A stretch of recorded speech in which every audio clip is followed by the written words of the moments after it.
128వ కీర్తన, కీర్తన గ్రంథము 128వ కీర్తన. సుమారు 6 వచనాలు ఉంటాయి. కంటిన్యూగా చక్కగా అర్థవంతంగా తప్పులు లేకుండా చదివే వాళ్ళు ఎవరైనా ఉంటే చదవండి. యెహోవా యందలి భయభక్తులు కలిగి ఆయన త్రోవలయందు నడిచేవారందరూ ధన్యులు. నిశ్చయముగా నీవు నీ చేతుల కష్టార్జితం అనుభవించదవు, నీవు ధన్యుడవు, నీకు మేలు కలుగును. నీ లోగిట నీ భార్య ఫలించు ద్రాక్షవల్లి వలె ఉండును, నీ భోజనపు బల్ల చుట్టూ నీ పిల్లలు ఒలీవ మొక్కల వలె ఉందురు. యెహోవా యందలి భయభక్తులు గలవాడు ఎలాగో ఆశీర్వదింపబడును, సియోనులో నుండి యెహోవా నిన్ను ఆశీర్వదించును. నీ జీవితకాలం అంతయు యెరూషలేమునకు క్షేమం కలుగుట చూసెదవు, నీ పిల్లలను నువ్వు చూసెదవు. ఇశ్రాయేలు మీద సమాధానం ఉండును గాక. ఆగుతాం. ఎవరి దగ్గర బైబిల్ లేకపోయినా సిగ్గు లేకుండా పక్కవారు బైబిల్ చూడండి. బైబిల్ లేకుండా వాక్యం వినకండి. కాస్త ఏం చెప్తున్నారో వాక్యాన్ని చూస్తూ వినండి. సరే, తెలుగు అక్షరాలు తెలుసు కనుక చదువుకున్నాం. చదివింది మనకేమన్నా అర్థమైందని ఒక్కసారి ప్రశ్నించుకుంటే మన బొంద మనకేం అర్థం అవ్వలేదు, కానీ చదివాం. కానీ నిజాయితీగా ప్రశ్నించుకుంటే వాక్యాలు చదివితే ఏదో తెలియని దీవెన వస్తుందన్న ఒక ఫీలింగ్లో వాక్యాలు చదివే వాళ్ళు ఉన్నారే తప్ప ఆ చదివిన వాక్యాన్ని అర్థం చేసుకునే వాళ్ళు చాలా తక్కువ మంది ఉన్నారు. వాక్య పఠనమైన వాక్య ధ్యానమైనా అది ఎందుకు చేస్తున్నావు నీకు అర్థం చేసుకునే ఆ స్థితిగతులు నీకు రాకపోతే, లేదా ఆ వాక్యాన్ని అర్థం చేసుకోవాలన్న ఆసక్తి నీకు లేకపోతే ఆ వాక్యం చదవడం వలన వ్యర్థం. బయట వాళ్ళకి కొన్ని మూఢనమ్మకాలు ఉంటాయి. ఆ మూఢనమ్మకాలు ఏంటంటే వాళ్ళ యొక్క శ్లోకాలు లేదా వాళ్ళ శ్లోకాలు ఏవైతున్నావో అవి ఒక గంట అరగంట చదువుకుంటే వాళ్ళకి మంచి జరుగుతుందని వాళ్ళు నమ్ముకుంటారు. మన శ్లోకాలు కాదు, గుర్తుపెట్టుకోండి. మన వాక్యము మనకి మంచి చేయాలంటే ఎప్పుడు చెప్పనా, ఆ చదివింది నీకు అర్థం అవ్వాలి, ఆ అర్థమైన దాని ప్రకారం నువ్వు జీవించే ప్రయత్నం చేయాలి. అప్పుడు నీకు మంచి జరుగుతుంది.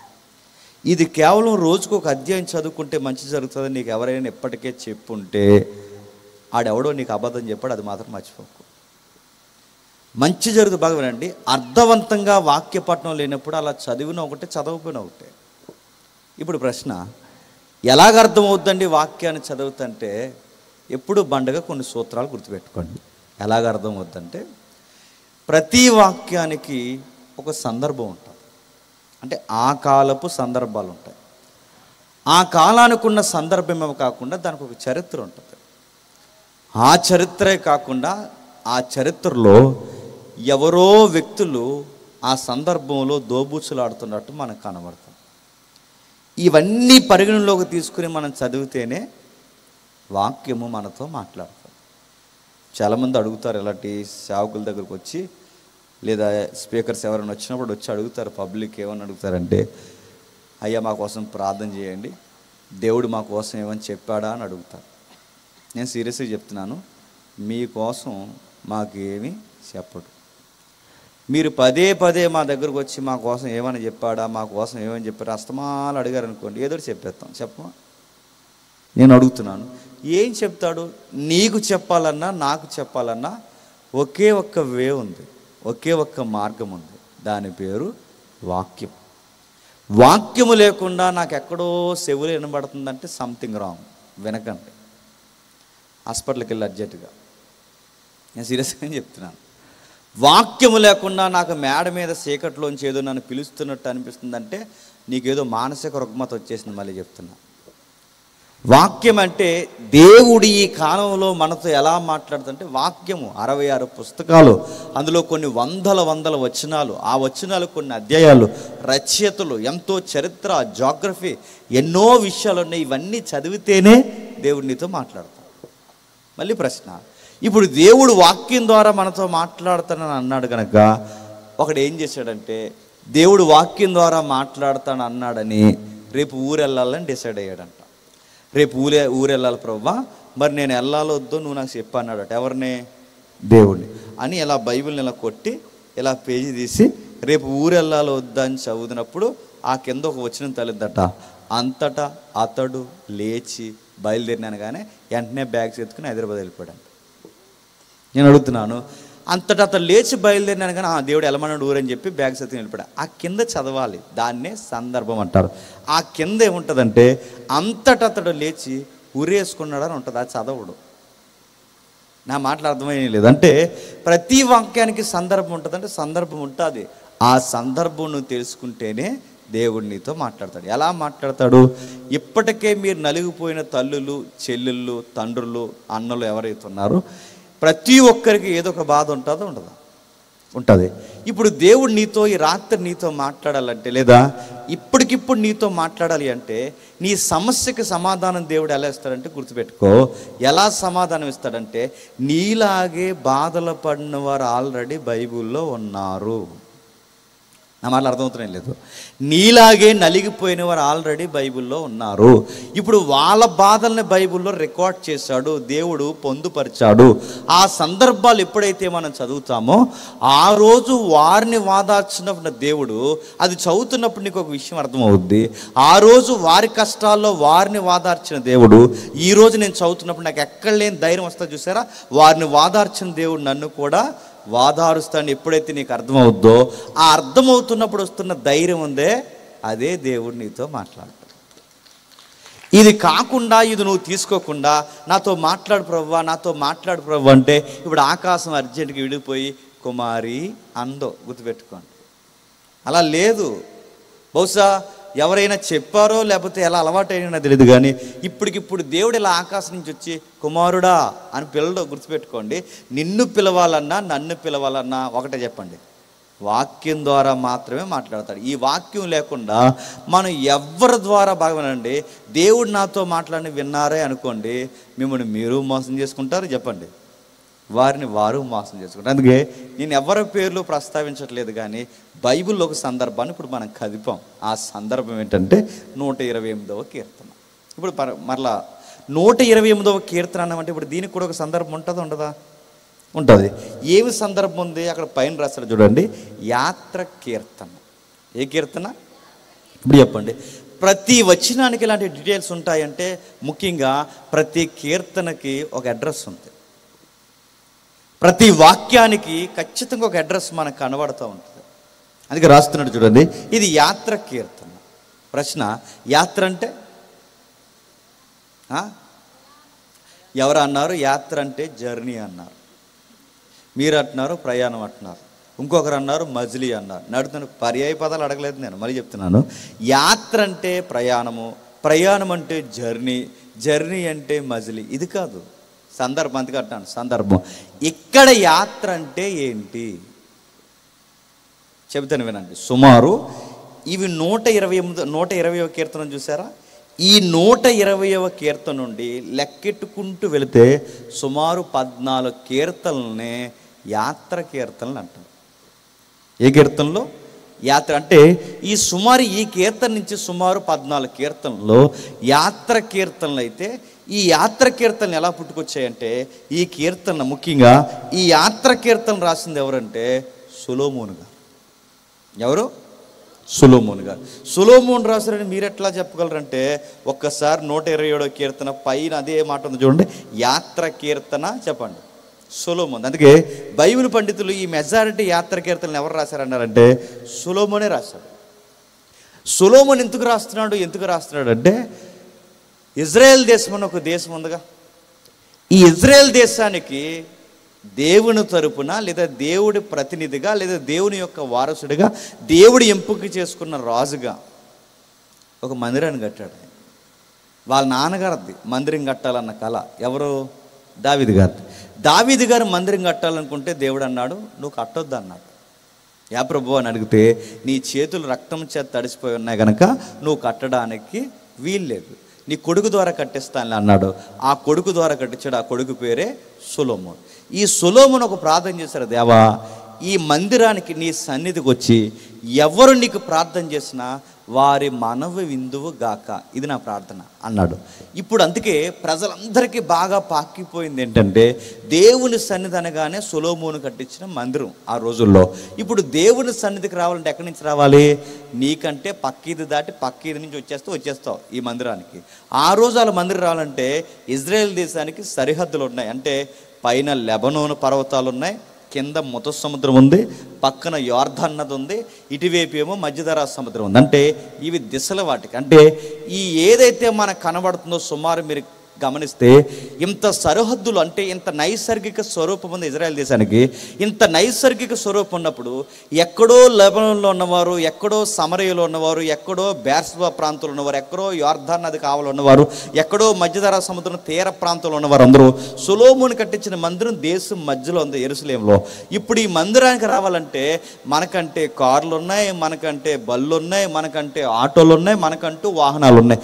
ఆ రోజుల్లో వాళ్ళకి ఏమున్నాయి? గట్టుకుంటే గాడిదలు ఉన్నాయి, లేకపోతే ఒంట్లు ఉన్నాయి. ఆ రోజుల్లో గట్టిగా మాట్లాడితే గుర్రాలు ఉన్నాయి. నేను అడుగుతున్నాను, అందరూ గుర్రాలు వాడతారా? వాళ్ళేరు. అంత దూరం నుంచి వస్తున్నప్పుడు వీళ్ళు ఎలా వస్తారంటే యాత్ర కీర్తనలు కుటుంబ సమేతంగా వాళ్ళు బయలుదేరుతున్నప్పుడు ఆ మందిరానికి వస్తున్నప్పుడు వీళ్ళు వస్తున్నప్పుడు సోదు కబుర్లు, ఎదురింటి ఎల్లమ్మ పక్కింటి పొల్లమ్మని చర్చి కొట్టేటప్పుడు ఇలాంటి సోదు కబుర్లు చెప్పుకోకూడదని భక్తులు ఏం చేశారంటే వాళ్ళు వస్తున్నప్పుడు పాటలు పాడుకుంటూ రమ్మన్నారు. ఏం పాటలు అవి?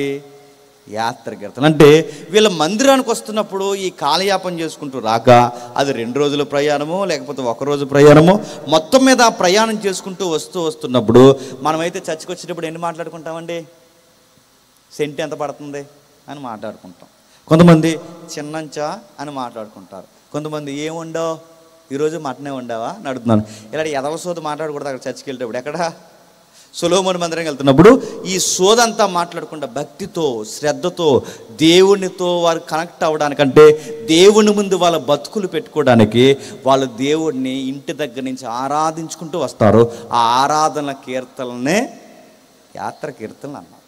అంటే వీళ్ళు ఎలా పడితే అలా పాడకూడదు, ఎక్కడ పడితే అక్కడ పాడకూడదు. వీళ్ళు పాడుతున్నప్పుడు దేవుణ్ణి మహిమపరుస్తూ కుటుంబ సమేతంగా పాడుకుంటూ వస్తున్నారు. అలా పాడుకుంటూ వస్తున్న కీర్తనని యాత్ర కీర్తన. అంటే చర్చికి వచ్చేటప్పుడు పాడుకునే కీర్తనని యాత్ర కీర్తనలు అంటారనమాట. ఇప్పుడు చదవండి వచనాన్ని. యెహోవా యందు భయభక్తులు కలిగి, ఆ ఫ్యాన్ ఆఫ్ చేసాను. నిత్యముగా నీవు నీ చేతుల కష్టార్జితం అనుభవించదువు, నీవు ధన్యుడు. బాగమనండి. ఈ కీర్తన పాడుకుంటూ వస్తున్న కుటుంబాలు ఎక్కడికి వస్తున్నాయి? స్పందించండి. సొలొమోను గారి మందిరానికి వస్తున్నాయి, అంటే దేవుని మందిరానికి వస్తున్నాయి. వీళ్ళు దేవుని మందిరానికి వచ్చినప్పుడు ఏం చెప్పుకుంటారు చెప్పండి? వాళ్ళ జీవితాల్లో ఉన్న కష్టాలేగా చెప్పుకుంటారు. ఆ కష్టాలనే పాటగా రాశాడు ఆయన. ఏం రాశాడు ఆ పాటలు అంటే? ఆ పాటలు అన్ని కష్టాలు ఉన్నాయంటే ఉన్నాయి. ఒక సగటు మానవుడు ఈ భూమి మీద బతకడానికి కావలసిన ముఖ్యమైన 4 సంగతులు రాశాడు. ఒక సగటు మానవుడు బతకాల్సిన ముఖ్యమైన 4 సంగతులు ఏం రాశాడంటే నేను చెప్తున్నాను చూడండి. ఒకటి ఫైనాన్షియల్ మ్యాటర్స్ రాశాడు, ఫైనాన్స్. రెండోది ఫ్యామిలీ. మూడోది చిల్డ్రన్స్. నాలుగోది హెల్త్. ఈ 4 విషయాల్ని లైన్స్లో పెట్టి ఆయన పాటగా తయారు చేశాడు. అందులో ఎక్కడున్నాయండి మీరు చెప్పినవి అంటే నేను చదువుతాను, మీరు చూడండి. నిత్యముగా నీ చేతులు కష్టార్జితం అనుభవిస్తావంటే ఫైనాన్స్. నీ లోగిట నీ జీవిత భాగస్వామి నీ కలిసి రావాలి అంటే ఫ్యామిలీ. నీ బిడ్డల ఒలీవ మొక్కలా నీకు ఉండాలి అంటే నీ చిల్డ్రన్స్ నీకు కలిసి రావాలి. నెక్స్ట్, నీ పిల్లలను చూడాలి అంటే నీ హెల్త్ స్కేల్ చాలా బలంగా ఉండాలి, అంటే ఆరోగ్యం, హెల్త్. ఇప్పుడు బాగున్నానండి. ఫైనాన్స్, ఫ్యామిలీ, చిల్డ్రన్స్, చెప్పండి హెల్త్. అంటే ఈ 4 విషయాలేగా మానవుడికి కావాలి అని కొంచెం సౌండ్ తగ్గించాను. ఉన్నారా? సౌండ్ తగ్గించాను. ఈ 4 విషయాలుగా మానవుడికి కావాలి. ఒకటి, ఆర్థికంగా బాగుండాలి. 2, కుటుంబ నేపథ్యంలో బాగుండాలి. 3, పిల్లలు కలిసి రావాలి. 4, కాస్త ఆరోగ్యంతో ఉండాలి. ఈ 4 విషయాలు వాళ్ళ పాట పాడుకుంటూ వస్తున్నారు. ఎక్కడికి? దేవుని సన్నిధికి. దేవా, ఇదిగో మా జీవితం నీ ఎడల భయభక్తులు కలిగిన వారు ఏ విషయాల్లో బాగుంటారంటే ఇదిగా ఈ 4 విషయాల్లో బాగుంటారు ప్రభు అని వాళ్ళు చెప్పుకుంటున్నారు. వాళ్ళు చెప్పుకుంటూ మాట్లాడుతున్నారు. ఏమని మాట్లాడుతున్నారు చూడండి. ఆయన త్రోవల యందు నడుచువారు ధన్యులు, నిశ్చయముగా నీ చేతులు కష్టార్జితం అనుభవిస్తావు. ఇప్పుడు ప్రశ్న, నిశ్చయముగా పక్కా నీ చేతులు కష్టార్జితం అనుభవిస్తావంటే ఇప్పుడు మనల్ని ప్రశ్నించుకుందాం, మనం ఏమన్నా ఆర్థికంగా బాగుపడ్డామండి? మన తాతలు కష్టపడ్డారు, మన అయ్యలు కష్టపడ్డారు, ఇప్పుడు నువ్వు కష్టపడుతున్నావు. మన తాతల దగ్గర నుంచి కష్టపడుతున్నా ఏమన్నా ఆర్థికంగా ఎదుగు బదుగు ఉందా? ఎక్కడ వేసిన గొంగలు అక్కడ ఉంది మనకి. మన అయ్యలు కష్టపడిన రోజులన్నీ కష్టపడ్డారు, వాళ్ళ ఓపికలు నశించిపోయాయి, వాళ్ళ కీళ్ళు మూలుగులు అరిగిపోయాయి, అక్కడేసిన గొంగలు అక్కడే ఉండిపోయాయి. ఇప్పుడు మనం కష్టపడుతున్నాం, రోజు 365 రోజులు ఏదో కూలి పనికి పోతున్నాం, మళ్ళీ మన జీవితాలు అక్కడ ఉంటున్నాయి. అడుగుతున్నాను, మన తాతలు కష్టపడి, మన తండ్రులు కష్టపడి, మనం కష్టపడుతున్నా ఎందుకు మనం ఆర్థికంగా ఎదగలేకపోతున్నామా? కారణం ఏంటి చెప్పనా? నువ్వు కష్టపడడం అయితే కష్టపడ్డావు కానీ, మీ అయ్య కష్టపడడం అయితే కష్టపడ్డాడు కానీ, మీ ముత్తాత కష్టపడడం అయితే కష్టపడ్డాడు కానీ, వాళ్ళకి మీ అయ్యకి నీకున్న ప్రధానమైన లోపం ఏంటి చెప్పనా? మీరు కష్టపడతారు కానీ యెహోవా యందు భయభక్తులు ఉండవు. మీ తాత ఆర్థికంగా ఎదగకపోవడానికి కష్టం ఏంటి చెప్పనా? మీ తాత ఆర్థికంగా ఎదగకపోవడానికి కష్టం. మీ తాత జీవితంలో ప్రార్థనా జీవితం ఉందా? లేదు. మీ ప్రార్థన జీవితంలో సన్నిధి ఉందా? మీ తాత జీవితంలో సన్నిధి ఉందా? లేదు. మీ తాతయ్య జీవితంలో కనీసం సంఘము సహవాసం ఉందా? లేదు. అడుగుతున్నాడు. కష్టపడడం అయితే గొడ్డుల్లా కష్టపడరు కానీ ఆ కష్టపడిన కష్టార్జితం ఆశీర్వదింపబడాలి అంటే దేవుడు అనేవాడు అక్కడ ఉన్నాడన్న సంగతి మీ ముత్తాతకు అర్థమయ్యిందా? లేదు. మరి మీ అయ్య ఏం చేశాడు? ఆదివారం నాడు కూడా పోయాడు పనిలోకి. ఇక సన్నిధి లేదు, భయం లేదు, భయభక్తి లేదు. ఇప్పుడు పోనీ నువ్వేం చేస్తున్నావు? నీకంటూ ఒక సొంత బైబిల్ ఉందని అడుగుతున్నాను. నీకంటూ ఒక సొంత బైబిల్ లేదు, నీకంటూ సొంతంగా ప్రార్థనా సమయం లేదు, ఏమీ లేకపోయినా దేవా మమ్మల్ని ఆర్థికంగా ఆశీర్వదించవయ్యా అంటే దేవుడు అంటాడు, నువ్వు ఎవడో నాది వెళ్దా అంటాడు. గుర్తుపెట్టుకో. అసలు నువ్వు ఎవరు అడుగుతున్నాను? యెహోవా యందు అక్కడ రాస్తున్నా చూడండి. ఎవరు నిశ్చయముగా చేతులు కష్టార్జితం అనిపిస్తారంటే యెహోవా యందు భయభక్తులు కలిగిన వారు పక్కా. వాడు సంపాదించిన 150 రూపాయలైనా, వాడు సంపాదించిన 500 అయినా, వాడు సంపాదించిన 1000 రూపాయలైనా నిశ్చయముగా వాడు అనుభవించాలి అంటే కాస్తంత యెహోవా యందు భయభక్తులు, ఆయన త్రోవలో ఏంటో ఎవడైతే అర్థం చేసుకుంటాడో వాడు కష్టపడిన కష్టార్జితాన్ని అనుభవిస్తాడు. ఇప్పుడు ప్రశ్న, అంటే యెహోవా యందు భయభక్తులు ఉన్నవారే ఆర్థికంగా బాగుంటారని మీరు బాగానే అంటున్నారు, మరి చాలామంది యెహోవాని నమ్మరు, అంత పెద్ద బిల్డింగ్లు ఎలా కట్టుకున్నారని మీరు నన్ను అడగాల వద్దా? మీరు అడగరు. మీరు అడగకపోయినా నేను అడుగుతున్నాను, చెప్తున్నాను. నడుతూ అంత పెద్ద బిల్డింగ్లు ఎలా కట్టుకున్నారు, అంత పెద్ద కార్లు ఎలా తిరుగుతున్నారు, అంత పెద్ద లైఫ్ని ఎలా రన్ చేస్తున్నారంటే వాళ్ళు బిల్డింగ్లే కట్టుకున్నారు కానీ బిల్డింగ్లో బతుకులు ఆనందంగా లేవు. నేను సీరియస్గా చెప్తున్నాను, మీరు కావాలంటే వెళ్ళి స్టడీ చేయండి. డబ్బున్న వాళ్ళందరూ ఆనందంగా బతికేస్తున్నారు అనుకోవడం మన అమాయకత్వం. ఎందుకు చెప్పునా? ప్రపంచంలో ఎవడో చేయలేని పెళ్ళి భారతదేశంలో చేశారు. ఆ భారతదేశంలో జరిగిన పెళ్ళికి అయిన పెళ్ళి ఖర్చు 6000 కోట్లు. ఎన్ని కోట్లు? 6000 కోట్లు. ఆ పెళ్ళి కొడుకు పేరు అనంత్ అంబానీ, పెళ్ళింటి వారి పేరు రిలయన్స్, అదే కంపెనీ పేరు. అనంత్ అంబానీ ఎవరైతే ఉన్నారో ఆ అనంత్ అంబానీ పెళ్లి కొడుకు పేరు, ఆ అబ్బాయి చేసుకున్న పెళ్ళి 6000 కోట్లు. ఆ పెళ్ళికి ఎవరు వచ్చారు చెప్పనా? షారుఖ్ ఖాన్, సల్మాన్ ఖాన్, అమీర్ ఖాన్, ఆ ఖాన్, ఈ ఖాన్లు అందరూ వచ్చి ఆ పెళ్ళికి బ్యాండ్ కొట్టి డ్యాన్స్ చేశారు. ఎవరు? షారుఖ్ ఖాన్, సల్మాన్ ఖాన్ చిన్నోళ్ళండి. వాళ్ళ సినిమా రిలీజ్ అయితే 1000 కోట్లు బడ్జెట్ సినిమాలు వాళ్ళవి, గ్రాస్ అంత వసూలు చేస్తుంది. అలాంటి పెద్ద పెద్ద స్టార్డమ్ అనే యాక్టర్లు ఆ పెళ్ళికి వచ్చి బ్యాండ్ కొట్టి బోర ఊదారంట. వీడియోలు చూడండి మీరు కావాలంటే. నెక్స్ట్ ఇంకా పెళ్ళికి ఎవరు వచ్చారు? ఇప్పుడున్న సీఎంలు, పిఎంలు, ఎమ్మెల్యేలు, ఎంపీలు, హోంశాఖ, డిప్యూటీ సీఎంలు అందరూ పెళ్ళికి వెళ్ళారు. అక్కడికి ఇండియాలో ఉన్న ప్రతి రాజకీయ నాయకుడు ఆ పెళ్ళికి వెళ్ళాడు, ఇండియాలో ఉన్న ప్రతి వ్యాపారవేత్త పెళ్ళికి వెళ్ళాడు, ఇండియాలో ఉన్న ప్రతి సినిమా యాక్టర్ ఆ పెళ్ళికి వెళ్ళాడు. ఇంకా చెప్తున్నానండి, ఇంటర్నేషనల్ సింగర్ ఒక ఆమె వచ్చింది, ఎక్కడో ప్రత్యేకంగా పిలిపించారు. 1 నైట్ ఆమె సింగింగ్ అంటే పాట పాడడానికి 30 కోట్లు ఇచ్చారు. 30 కోట్లు. ఈ పెళ్ళికి వచ్చిన ఈ సెలబ్రిటీ యాక్టర్స్, ఈ సెలబ్రిటీ పొలిటీషియన్స్, ఎవరైతే సొసైటీలో ఫేమ్ నేమ్ ఉన్న వాళ్ళు ఉన్నారో, ఈ పెళ్ళికి వచ్చిన వాళ్ళందరికీ ఒక వాచ్ బహుమానంగా ఇచ్చారు. ఆ వాచ్ ఖరీదు 2 కోట్లు. మనం ఇచ్చాం డబ్బులు బ్యాలెన్స్ చేయించి. 2 కోట్లు నడుతున్నారు. 2 కోట్లు అంటే ఇంత 2 కోట్లు వాచ్ ఖరీదు 2 కోట్లు. ఇంతకీ ఆ పెళ్ళికి ఎవరు వచ్చారంటే, చాలామంది పిల్లలు యవనస్తులకు తెలుసు, WWF ఫైటర్ జాన్ సీనా వచ్చాడు. జాన్ సీనా పెళ్ళికి రావడం ఏంటంటే, డబ్బులు ఉంటే కొండ మీద కోతైనా పెళ్ళికి వస్తుంది. జాన్ సీనా వచ్చాడు, ఇంటర్నేషనల్ సింగర్ వచ్చింది, షారుఖ్ ఖాన్, సల్మాన్ ఖాన్, అమీర్ ఖాన్ వచ్చాడు, పొలిటీషియన్స్ వచ్చారు, అందరూ వచ్చారు. ఆ పెళ్ళికి వచ్చిన వారు గొప్ప గొప్ప వాళ్ళు అందరూ ఆ పెళ్ళిలో కూర్చున్నారు. కానీ విషయం ఏంటి చెప్పినా, అంత ఘనంగా పెళ్లి చేసుకున్న ఆ పెళ్లి కొడుకు 2 నిమిషాలు ఏసీలో ఉంటే చచ్చిపోతాడు. వాళ్ళు సెలబ్రిటీలు తీసుకొచ్చారు, సింగర్స్ని తీసుకొచ్చారు, అందరినీ తీసుకొచ్చారు. కానీ వాళ్ళు అన్నీ తేగలిగారు. కానీ ఆ పెళ్లి కొడుకు ఏం తేలైపోయారు చెప్పండి? ఆ డబ్బున్న కుటుంబం ఆరోగ్యం తేలేకపోయారు, ఎప్పటికీ తేలేరు. వాళ్ళ శీతల ప్రాంతంలో ఉన్నాడు అబ్బాయికి ప్రమాదం. రెండో పని చెప్పిన, ఆ పెళ్ళికి వచ్చిన ఈ స్టార్డమ్ పెద్ద పెద్ద యాక్టర్లు, ఈ బిజినెస్ మ్యాన్స్ ఎవరైతే ఉన్నారో అందరినీ బంతులో కూర్చోబెట్టారు. ఆ బంతులో కూర్చున్న వాళ్ళందరికీ వడ్డేస్తున్నారు. మీరు చూసారు లేదు వీడియో? ఆ బంతులో కూర్చున్న వాళ్ళందరికీ వడ్డేస్తున్నారు. స్వీట్ వేసుకుని అంటే ఆడేసుకోడు, ఈడేసుకోడు. అరే బిర్యానీ వేసుకుని ఆడి వేసుకోడు, ఎవడో వేసుకోడు. ఎందుకంటే వేసుకుంటే సాయంత్రానికి హాస్పిటల్లో జాయిన్ అయిపోయి చచ్చిపోతారు. అరే ఇంత డబ్బున్న వాళ్ళు స్వీటు తినరు, ఇంత డబ్బున్న వాళ్ళు హాటు తినరు, ఇంత డబ్బున్న వాళ్ళు బిర్యానీ తినరు. మరి అడుగుతాను, వీళ్ళకి డబ్బే ఉంది కానీ అనుభవించలేరు. కీర్తనగారుడు ఊరికే రాయలేదు, నిశ్చయముగా నువ్వు సంపాదించింది 150 అయినా, నిశ్చయముగా నువ్వు సంపాదించిన నెలకి 150,000 అయినా, నువ్వు సంపాదించిన నోటు కరెన్సీ నువ్వు అనుభవించాలి అంటే నీకు ఎవరి బ్లెస్సింగ్స్ ఉండాలో తెలుసా? దేవుడు ఉండాలి. నేను అడుగుతున్నాను, వాళ్ళకి డబ్బు ఉంది, వాళ్ళకి బంగ్లాలు ఉన్నాయి, అన్నీ ఉన్నాయి, కానీ వాళ్ళు నచ్చింది తినగలరా? వాళ్ళు తినలేరు. అడుగుతున్నాను, వాళ్ళకి నచ్చింది తినలేరు. ఎందుకు చెప్తున్నాడు?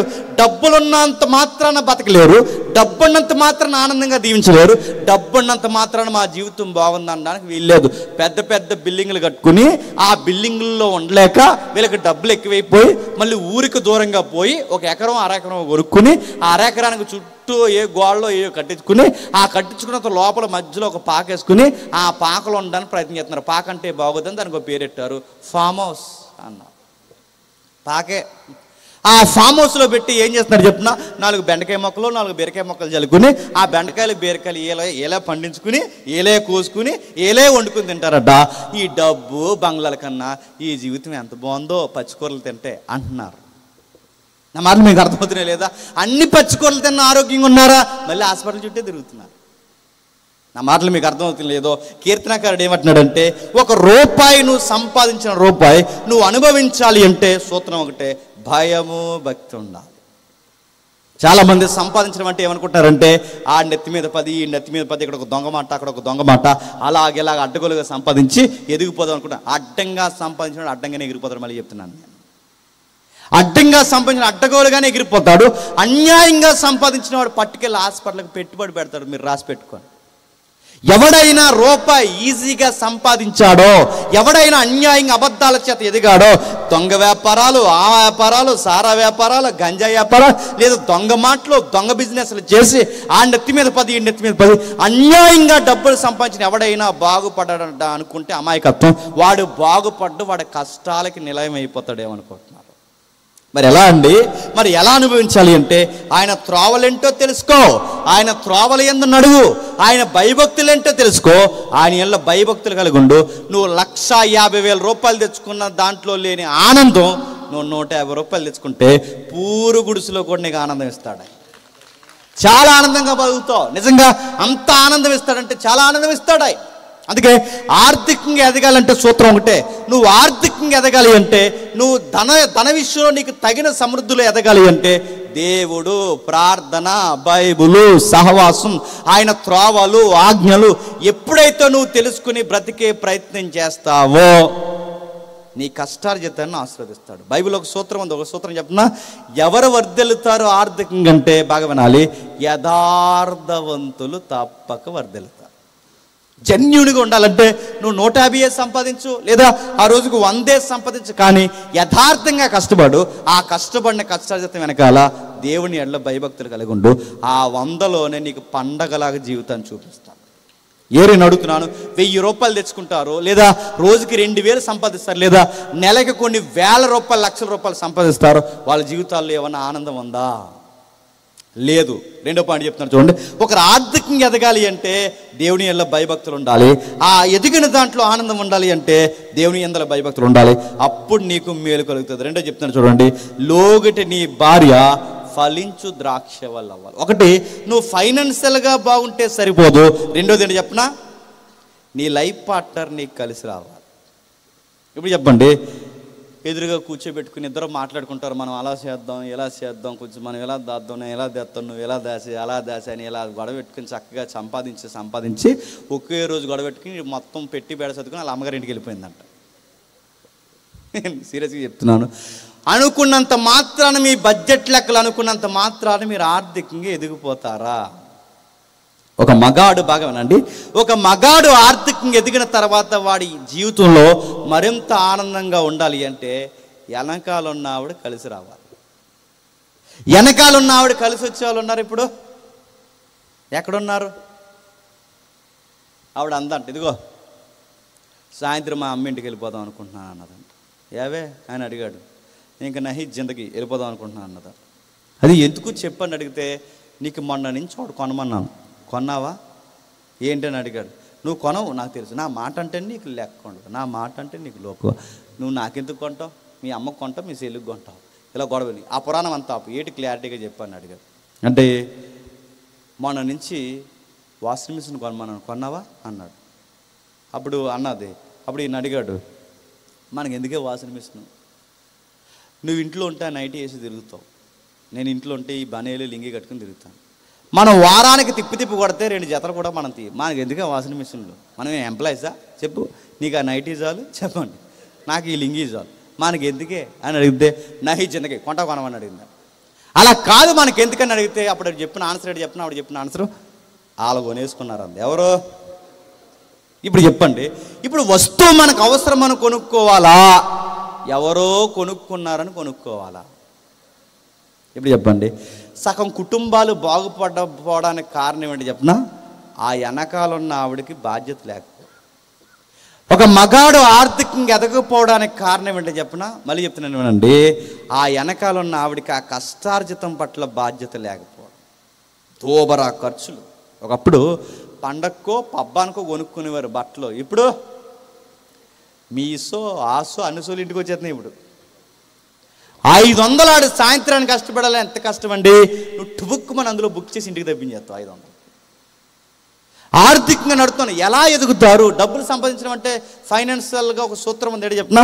డబ్బులు సంపాదించడం అంటే బాగా వినండి, వెళ్ళి కష్టపడి డబ్బులు సంపాదించడమే కదంట, వ్యర్థంగా డబ్బులు పాడు చేయకుండా ఉండడం కూడా డబ్బులు సంపాదించడమేనంట.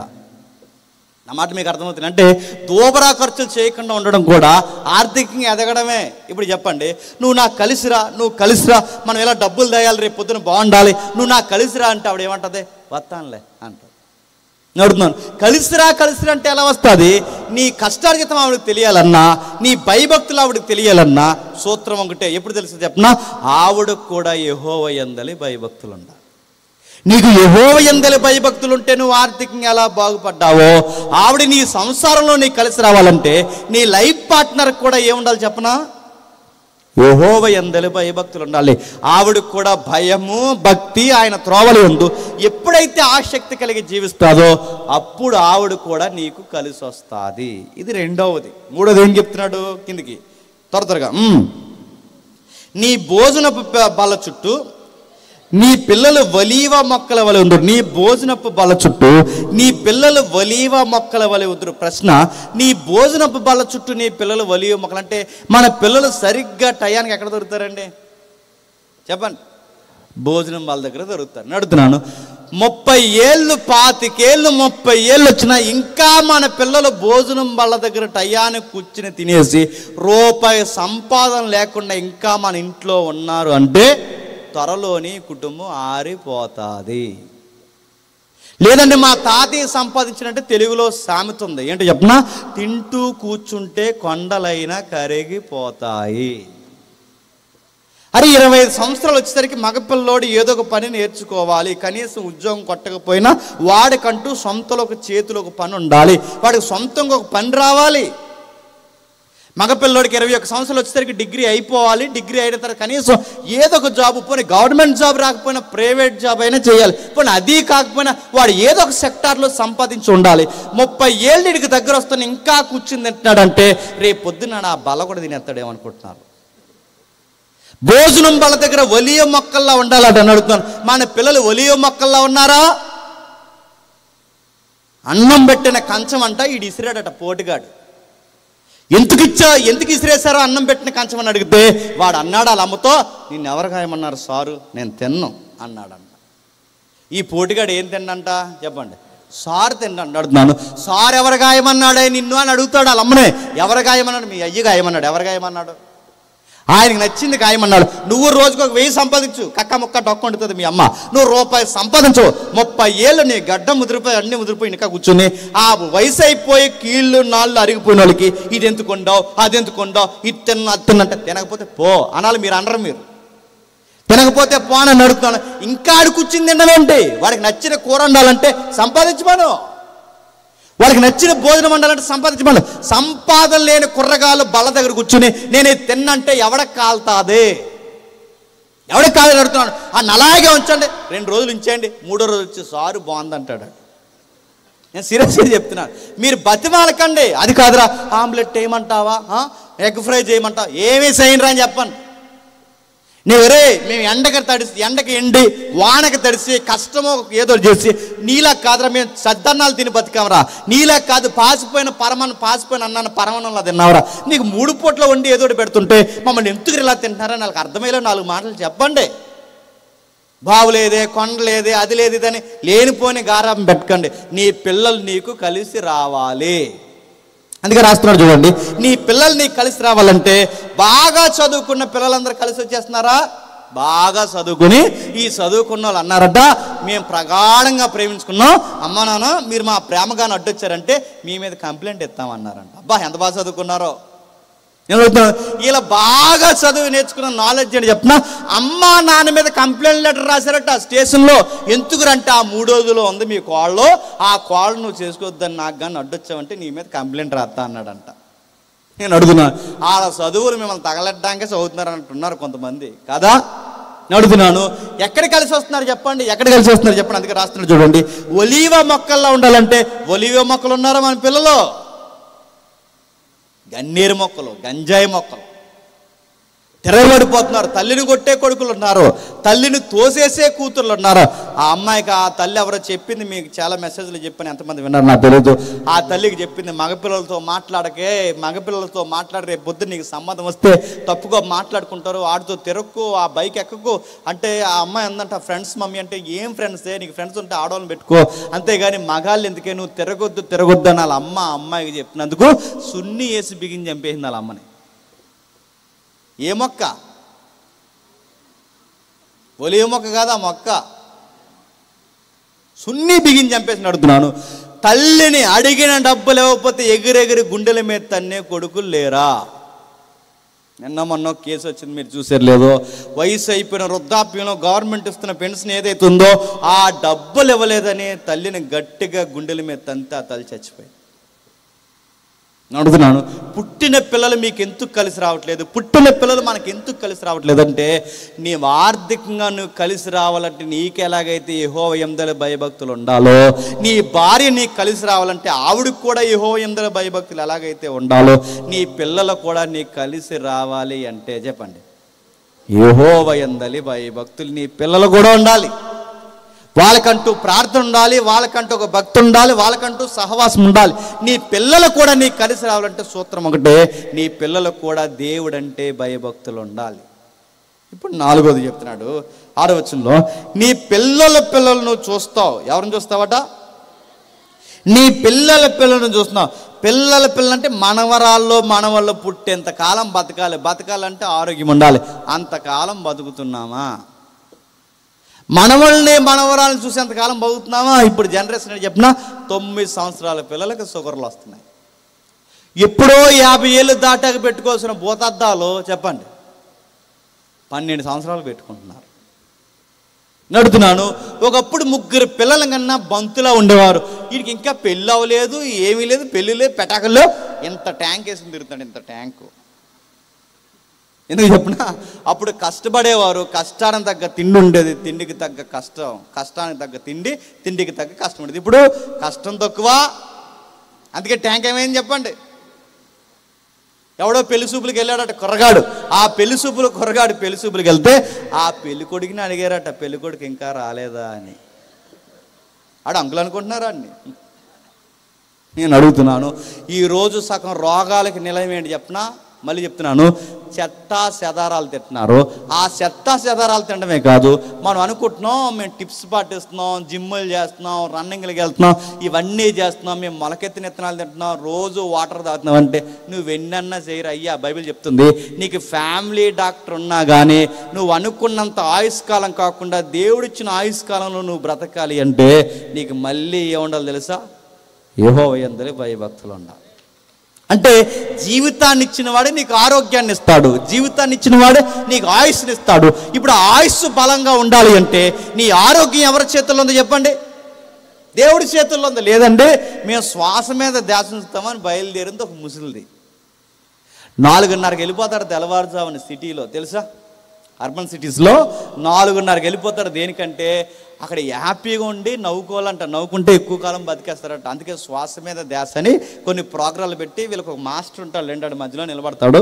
ఈ చుట్టూ ఉన్న వాళ్ళు ఏం చేస్తారంటే ఈ బోసునవ్వుల తాతయ్యలు బామ్మలు అందరూ 4:30కి వెళ్తారు. ఎక్కడికి? 4:30కి ఎక్కడికి? గ్రౌండ్కి. ఆ గ్రౌండ్కి వెళ్ళి ఇలా చేయబెట్టుకుని ఆ మధ్యలో గురువు చెప్తాడు, ఇప్పుడు అందరం ఒకేసారి సింహంలా నవ్వుదాం అనగానే హాహాహాహా నవ్వుతారు వీళ్ళందరూ. ఇప్పుడు అందరం ఒకేసారి పులిలా నవ్వుదాం అనగానే హాహాహాహా నవ్వుతారు. అంటే వీళ్ళు నవ్వురాపని నవ్వుతారు, ఎందుకు? ఎక్కువ కాలం బతికేద్దామని. అప్పటికే పొల్లుడిపోయినా ఎక్కువ కాలం బతికేద్దామని చెప్పి ఇలా చేతులు పట్టుకుని ఎక్కువ కాలం బతుకుతాను. అందుకే హ్యాపీగా ఉండండి. అందుకే వీళ్ళ సూత్రాలు చెప్పినా, ఎక్కువ కోపపడకండి త్వరగా చచ్చిపోతారంట. మరి ఏం చేస్తారు? కోపం వచ్చినప్పుడట అంకీలు లెక్క పెట్టుకుంటారంట. కోపం వచ్చినప్పుడట ఊపిరి ఇలా తీసుకుని ఒకేసారి అలా వదిలేస్తారంట. అందుకంట అలా కోపాన్ని తగ్గించుకుంటే ఎక్కువ కాలం బతుకుతారంట. అందుకే ఏం చేస్తారట? ప్రతిసారి నవ్వుతుండాలి. అందుకే లైఫ్లో జాయ్ఫుల్గా ఉండండిరా, బాగుంటుంది ఆరోగ్యం, జాయ్ఫుల్గా ఉండండిరా అని సూత్రాలు చెప్తారు. ఈ సూత్రాలు పాటించడానికి నీ బామ్మ ఎక్కువసేపు నవ్వేసి బతికేద్దామని గట్టిగా నవ్వేసింది. ఆహా అని ఉండిపోయింది. తీసుకొచ్చారు ఇంటికి, చచ్చిపోయింది. నవ్వేసి బతికేద్దాం అనుకుంది ముసలిది, చచ్చిపోయింది నవ్వేసి. నేను అడుగుతున్నా, నవ్వేస్తే బతికేస్తారా? జిమ్ములు చేసి బతికేద్దాం అనుకుంటున్నారు, మంచిదే, చేయండి ఎక్సర్సైజ్. కానీ జిమ్ రూమ్లో చనిపోయిన యాక్టర్లు లేరా? రన్నింగ్ ట్రాక్ల మీద హార్ట్ స్ట్రోక్తో చనిపోయిన వాళ్ళు లేరని అడుగుతున్నాను. రన్నింగ్ చేయండి, జిమ్ములు చేయండి, మంచిగా ఉండండి. కానీ మీరు ఎన్ని చేసినా మీ సంపాదన మీద దేవుని దయ ఎలాగైతే ఉండాలో నీ ఆరోగ్యం కూడా ఎవరి దయ ఉండాలి చెప్పనా? దేవుని దయ ఉండాలి. ఆయన దయ ఉంటేనే నువ్వు ఆరోగ్యంగా వర్ధిల్లుతావు. ఇప్పుడు చెప్పండి, ఆర్థికంగా బాగుండాలన్నా యెహోవా యందు భయభక్తులు ఉండాలి. జీవిత భాగస్వామి కలిసి రావాలన్నా యెహోవా యందు భయభక్తులు ఉండాలి. నీ బిడ్డలు నీకు కలిసి రావాలన్నా యెహోవా యందు భయభక్తులు ఉండాలి. నువ్వు ఆరోగ్యంతో తొలతోగలన్నా యెహోవా యందు భయభక్తులు ఉండాలి. యెహోవా యందు భయభక్తులు ఉన్నారు, బరకం కింద ఉన్నా కానీ ఆనందంగా బతికేస్తారు. మీకు ఉదాహరణ చెప్తాను, వినండి. మన మిడిల్ క్లాస్ లైఫ్లో దేవుడు మనకి దీవించడం మనకు అర్థం కావు, ఎంతగా దీవించాడు చెప్పినా. వీళ్ళు వెళ్ళిన తర్వాత వాళ్ళు ఏది పడితే తినగొర్రు. డబ్బు ఉన్న వాళ్ళు కానీ లగ్జరీ లైఫ్లో ఉన్న వాళ్ళు ఏది పడితే తినరు. తింటే హాస్పిటల్లో జాయిన్ చేస్తారా? నడుతున్నాను. వాళ్ళు రెస్టారెంట్లకు వెళ్తారా? రెస్టారెంట్కి వెళ్ళిన తర్వాత వాళ్ళు రెస్టారెంట్కి వెళ్ళి మనకులాగా మటను, దమ్ బిర్యానీ అది ఇవ్వండి ఇదేమన్నా ఆర్డర్ చేయరు. వీళ్ళు రేంజ్ రోవర్ కార్ల మీద వెళ్ళి రెస్టారెంట్లో ఇచ్చే ఆర్డర్ ఏంటో తెలుసా? పెరుగన్నం. పెరుగన్నం అంటే బాగోదని దానికి ఒక పేరు ఉంటుంది, కర్డ్ రైస్ అంట. సీరియస్గా వీళ్ళు కార్ల మీద వెళ్ళి రెస్టారెంట్లో తినొచ్చేసేది ఏంటి చెప్పనా? పెరుగన్నం తినొచ్చేస్తారు. నేను అడుగుతున్నాను, వాళ్ళు ఒక స్పీడ్ తినరు, ఒక కారం తినరు, ఒక ఉప్పు తినలేరు, ఒక బిర్యానీ తినలేరు. మనము రాళ్ళు తినేస్తాం. మనం పెళ్ళికి వెళ్తాం, బిర్యానీ తింటాం, బాబు మళ్ళీ వేసుకుని తింటాం, నచ్చితే కవర్లు వేసుకుని తెచ్చుకుంటాం, మళ్ళీ ఇంటికాడ తింటాం, మళ్ళీ నైట్కి తింటాం. ఇంకా మిగిలితే పోతుంది టిఫిన్లో తినేస్తాను అంటున్నాను. ఇన్నిసార్లు ఆడు తింటే బతుకుడు అనుకుంటున్నారా? కానీ ఇన్నిసార్లు మనం తిన్న ఏమన్నా అయిందా? దేవుడిచ్చిన గొప్ప దీవెనలు నేను చెప్తున్నా, నువ్వు తింటే అరిగిపోతుంది చూసావా, అది కూడా దీవెన. మరొక దీవెన ఏంటో చెప్తాను వినండి. మరొక దీవెన ఏంటో, కంటి నిండా నిద్ర లేక డబ్బున్న వాళ్ళు నిద్ర మాత్రలు వేసుకున్నా నిద్ర రాక హాస్పిటల్ చుట్టూ తిరుగుతున్నారు. కానీ మనకే భోజనం దగ్గర ఉంటాం, ఇంకా చేయి కూడా ఆడదు, స్నానం చేస్తాం లేదా మానేస్తాం, అక్కడే కూర్చుంటాం. ఇంకా కంచెం దగ్గర అలా ఉండి జస్ట్ 5 minutes అలా పడుకుని గుర్రు నిద్ర అవుతాను అడుగుతున్నాను. మనకి ఏసీలు లేవు, ఏమీ లేవు, కానీ మన నిద్రపోతే కంటిన్యూ నిద్ర వస్తుందంటే నీకు దేవుడిచ్చిన దీవెనలో ఒక దీవెన ఏంటి చెప్పిన, కంటి నిండా నిద్రపోవడం కూడా దీవెనే. అంటే ఈ కీర్తనలో ఏముందో, సొలొమోను గారు ఏం రాస్తున్నాడంటే, ఈ యాత్రలో అంటే సొలొమోను గారు కట్టిన మందిరానికి వచ్చే సమయానికి ఒక సగటు మానవుడికి భూమి మీద కావలసిన అవసరతలు ఏవైతున్నావో అవన్నీ ఎవరు తీరుస్తారని చెప్తున్నాడు? దేవుడు తీరుస్తాడు. ఆయన ఎడల భయభక్తులు కలిగి ఉన్న వారిని ఆర్థికంగా దీవిస్తాడు. ఆయన ఎడల భయభక్తులు కలిగి ఉన్న వారిని కుటుంబ పరంగా దీవిస్తాడు. ఆయన ఎడల భయభక్తులు కలిగి ఉన్న వారిని కలిసి వచ్చే బిడ్డలుగా వాళ్ళ బిడ్డలను ఆశీర్వదిస్తాడు.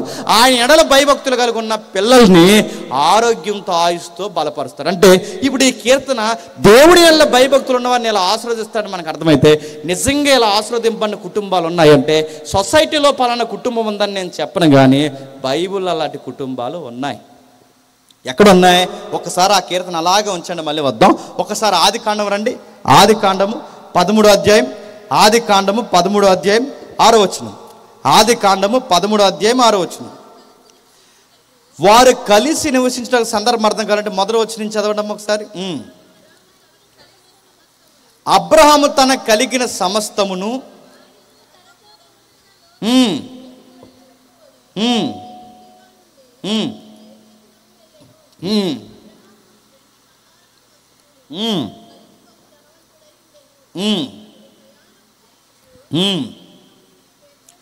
అతడు ప్రయాణము చేయుచు బేతేలు వరకు, అనగా బేతేలు హాయికి మధ్య తన గుడారం ఒకటి ఏం చేసి స్థలమున వరకు వెళ్ళి తాను మొదట బలిపీఠం కట్టించిన చోటుకు చేరును. అక్కడ అబ్రహాము యెహోవా నామమున ప్రార్థన చేస్తును. అబ్రహాము కూడా వెళ్ళిన లోతును గొర్రెలు గొడ్లు గుడారం ఉండి కనుక వారు కలిసి నివసించుటకు ఆ ప్రదేశము చాలకపోయినందు కనుక వారి ఆస్తి వారు కలిసి నివసించలేనంత విస్తారమైపోయింది. ఇప్పుడు చెప్పండి, అబ్రహాము గారు ఉమ్మడి కుటుంబంలో ఉన్నాడు. ఉమ్మడి కుటుంబంలో 2 యజమానులు ఉన్నారు. యజమానులు ఎవరంటే ఒకటి అబ్రహాము, 2 లోతు. ఇప్పుడు బాగా వినండి, ఆ కీర్తన మీరు మైండ్లో పెట్టుకోండి. ఈ ఉమ్మడి కుటుంబంలో గొడవలు రావడానికి కారణం ఏంటో తెలుసా? ఆస్తి. ఏంటి? ఇప్పుడు చెప్పండి, నిశ్చయముగా మీ ఆస్తులో ఆర్థికంగా బాగుపడతామని కీర్తన చెబితే, ఇప్పుడు అబ్రహాము జీవితంలో, లోతు జీవితంలో దేని వలన గొడవలు వస్తున్నాయండి?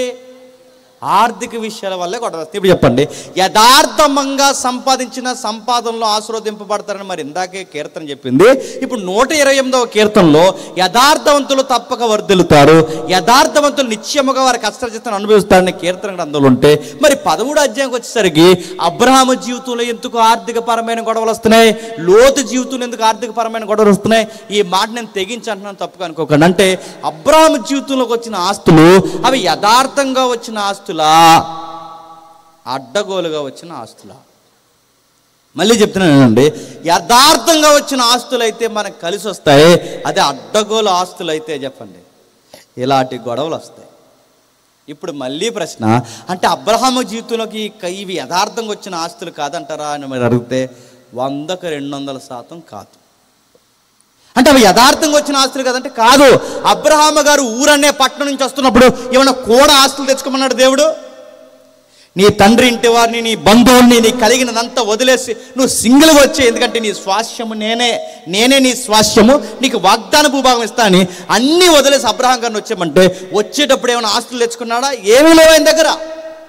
మరి ఏమీ లేకుండా, చిల్లిగవ్వ లేకుండా, ఆస్తులు లేకుండా వచ్చిన ఈయనకి వాగ్దాన భూభాగంలోకి వచ్చేసరికి ఇన్ని ఆస్తులు ఈయనకి ఎలా వచ్చాయంటే ఇవి దేవుడిచ్చినవి కాదు. ఈ గొడ్డు, గోద, గాడిది ఏవైతే ఈ సంపాదన మనకు కనబడుతున్నాయో ఇవన్నీ దేవుడిచ్చినవి కాదంటే దేవుడిచ్చినవి కాదు.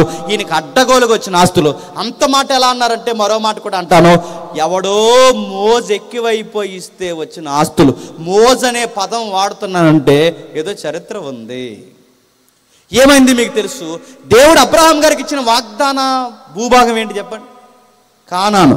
ఈ కానాను భూభాగానికి వచ్చిన తర్వాత వాగ్దానం కానాను భూభాగంలోకి ఎప్పుడైతే వచ్చాడో ఆ కానాను భూభాగంలోకి వస్తే ఆ కానాను భూభాగంలోకి వచ్చిన తర్వాత కొన్ని రోజులు కరువు వచ్చింది. ఎప్పుడైతే కరువు వచ్చిందో అబ్రహాం గారు అక్కడ ఉండిపోతే బాగుండు, దేవుడు వాగ్దానం చేసి నన్ను రప్పించాడు.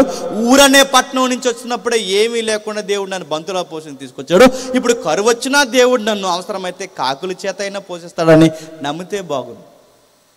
దేవుడు నమ్ముతున్నట్టే ఉన్నాడు, కానీ ఎవడో బోర్డు సలహా ఇచ్చాడు. ఆ బోర్డు సలహా ఏంటంటే ఐగుప్తీల ఆహారం దొరుకుతుంది అన్నాడు. ఎప్పుడైతే ఐగుప్తీల ఆహారం దొరుకుతుందన్నాడో ఐగుప్తీల ఆహారం తెచ్చుకోవడానికి వెళ్తున్నాడట. ఐగుప్తీల ఆహారం తెచ్చుకోవడానికి వెళ్తున్నప్పుడు ఐగుప్తీల ఆహారం ఉంది, ఐగుప్తీలో అధికారాలు ఉన్నాయి, ఐగుప్తీలో లగ్జరీ లైఫ్ ఉంది, ఐగుప్తీలు అన్నీ బాగున్నాయి, కానీ ఐగుప్తీలో విలువలు లేవు. పొరుగుడు భార్యల మీద కన్నేస్తారు, అబద్ధాలు ఆడతారు, హత్యలు చేస్తారు. అంటే అక్కడ ఆర్థికంగా అంటే అక్కడ ఆస్తులు ఉన్నాయి, ఐశ్వర్యాలు ఉన్నాయి, పేర్లు ఉన్నాయి, బంగ్లాలు ఉన్నాయి, సిటీ లైఫ్ ఉంది, అన్నీ ఉన్నాయి, కానీ ఐగుప్తీలో విలువలు చచ్చిపోయాయి. అలాంటి ప్రాంతానికి వెళ్తున్నప్పుడు ఈయనకి భయం వేసిందంటే, ఎవరికి? అబ్రహాం గారికి.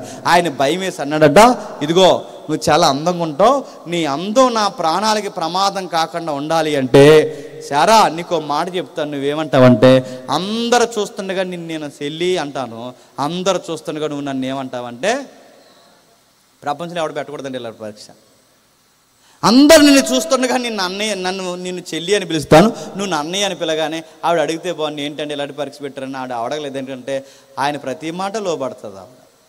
సరే వెళ్ళారు, అందరూ చూస్తుండగా అన్నయ్య అని పిలిచేస్తుంది ఆవిడ, అందరూ చూస్తుండగా చెల్లి అని పిలుస్తున్నారు వాళ్ళు, అందరూ ఇలా పిలుచుకుంటూ తిరుగుతూ అందరూ చూస్తుండగా ఇలా పిలుచుకుని తిరుగుతున్నప్పుడు ఆవిడని చూసారట. ఎవరిని?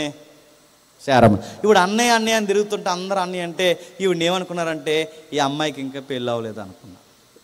ఆ అనుకున్న వారు ఏమనుకుంటున్నారు? ఒక్కసారి 11వ అధ్యాయంకి రండి. 11వ అధ్యాయం, అదే ఆది కాండము 11వ అధ్యాయం, అదే ఆది కాండం 11వ అధ్యాయం, క్షమించండి 12వ అధ్యాయం 15వ వచనం చూడండి. అదే ఆది కాండం 12వ అధ్యాయం 15వ వచనం. ఫరో అధిపతులను ఆమెను చూసి ఫరో ఎదుట ఆమెను పొగిడిరి. ఇంకా 14వ వచనం. అబ్రహాం ఐగుప్తీ దేశంలో చేరినప్పుడు ఐగుప్తీ స్త్రీలు ఆ స్త్రీ మిక్కిలి సౌందర్యవతి అయి ఉండట చూసిరి. ఫరో యొక్క అధిపతులు కూడా చూశారట. ఏంటంటే ఐగుప్తులు చూస్తున్నారు, ఐగుప్తులు ఉన్న స్త్రీలందరూ చూస్తున్నారు, ఆవిడని పొగుడుతున్నారట, అధిపతులు పొగుడుతున్నారట. ఆమెని ఎంతగా పొగుడుతున్నారంటే ఆవిడ చాలా అందంగా ఉందని చెప్పారట. ఎవరు చెప్పారు? ఆ రాజుకి చెప్పారు. ఇప్పుడు బాగానండి, అసలు రాజకీయ నాయకులు అంటే ఎలా ఉండాలండి?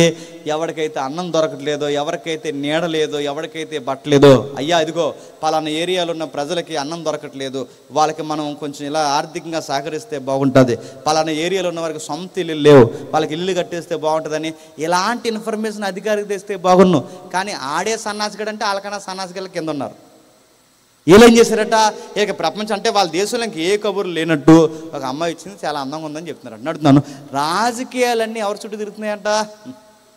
ఐగుప్తి రాజకీయాలు ఆడవాళ్ళ చుట్టూ తిరుగుతున్నాయంట. సరే వెళ్ళాడు, వాళ్ళు చెప్పారు, చెప్తే ఈడేమన్నాడట, తీసుకొచ్చాడు అన్నారంట అమ్మాయి. ఎప్పుడైతే తీసుకొచ్చారో ఆ తీసుకొచ్చినప్పుడు ఏం చేస్తున్నారు బాగా వినండి, ఆవిడ ఇంట్లో పెట్టుకుని ఏం చేస్తున్నాడు చూడండి. అయితే అతడు ఆమెను బట్టి అబ్రహాముకి మేలు చేసిన కనుక అందువలన అతనికి గొర్రెలు, గొడ్లు, మగగాడిదలు, దాసులు, పనికత్తులు, ఆడగాడిదలు, ఒంటెలు. ఇప్పుడు చెప్పండి, అతడు ఆమెను బట్టి, ఎవరు అతడంటే ఫరో ఎవరిని బట్టి ఆస్తులు ఇచ్చేస్తున్నాడట? ఇప్పుడు చెప్పండి, ఇప్పుడు అబ్రహాం గారికి అడ్డగోలు ఆస్తులన్నీ ఎక్కడి నుంచి వస్తున్నాయి? ఆడెత్తనాడు. ఎవరు చెప్పండి? గొడ్లు ఎక్కడవి, గాడిదలు ఎక్కడవి, ఒంటెలు ఎక్కడవి, దాసులు ఎక్కడ వారు, పనికత్తులు ఎక్కడ వారు, వీళ్ళందరూ ఎక్కడ అంటే ఇప్పుడు సడన్గా ఈయన ఆస్తిపరుడు ఎలా అయిపోతున్నాడు? ఒకడికి మోజు ఎక్కువైపోయి ఇస్తున్నాడు. ఎవరి మీద మోజు ఎక్కువైపోయింది? శారమ్మకి అన్నయ్య అనుకుంటున్నాడు ఆయన్ని. ఎవరిని? శారమ్మని అన్నయ్య అనుకున్నాడు కనుక అన్నయ్య అనుకుని వాడు ఏం చేస్తాడంటే ఆవిడకి అన్నయ్య అయ్యాడంటే అబ్రహాం మనకి అది ఆడి వరుస. ఆవిడకి అన్నయ్య అయ్యాడు కనుక మనకు బావగారు అవుతాడు. బావగారిని ఏదోలాగా మనం కొంచెం కాంటాక్ట్లో పెట్టుకుందామని గిఫ్ట్లు ఇస్తున్నాడట. నేను ప్రశ్న అర్థం చెప్పండి, మీకు మంచి స్నేహితులు ఉండొచ్చు గాక, మరి చెప్తాను, మీకు మంచి స్నేహితులు ఉండొచ్చు గాక, మీకు ఎంత మంచి స్నేహితులైనా ఆ సెంటర్ వరకే ఉంచండి, ఎవరిని ఇంటికి తీసుకురాకండి. నేను సీరియస్ చెప్తున్నాను. ఒకవేళ మీకు చెల్లెళ్ళున్నా, తల్లులున్నా, వయసులో ఉన్న వదినమ్మలున్నా ఎవరైనా ఉంటే ఎంత ప్రాణ స్నేహితుడు నీకు ఎంత ముస్తఫా అయినా ఆడిని అక్కడే పెట్టు.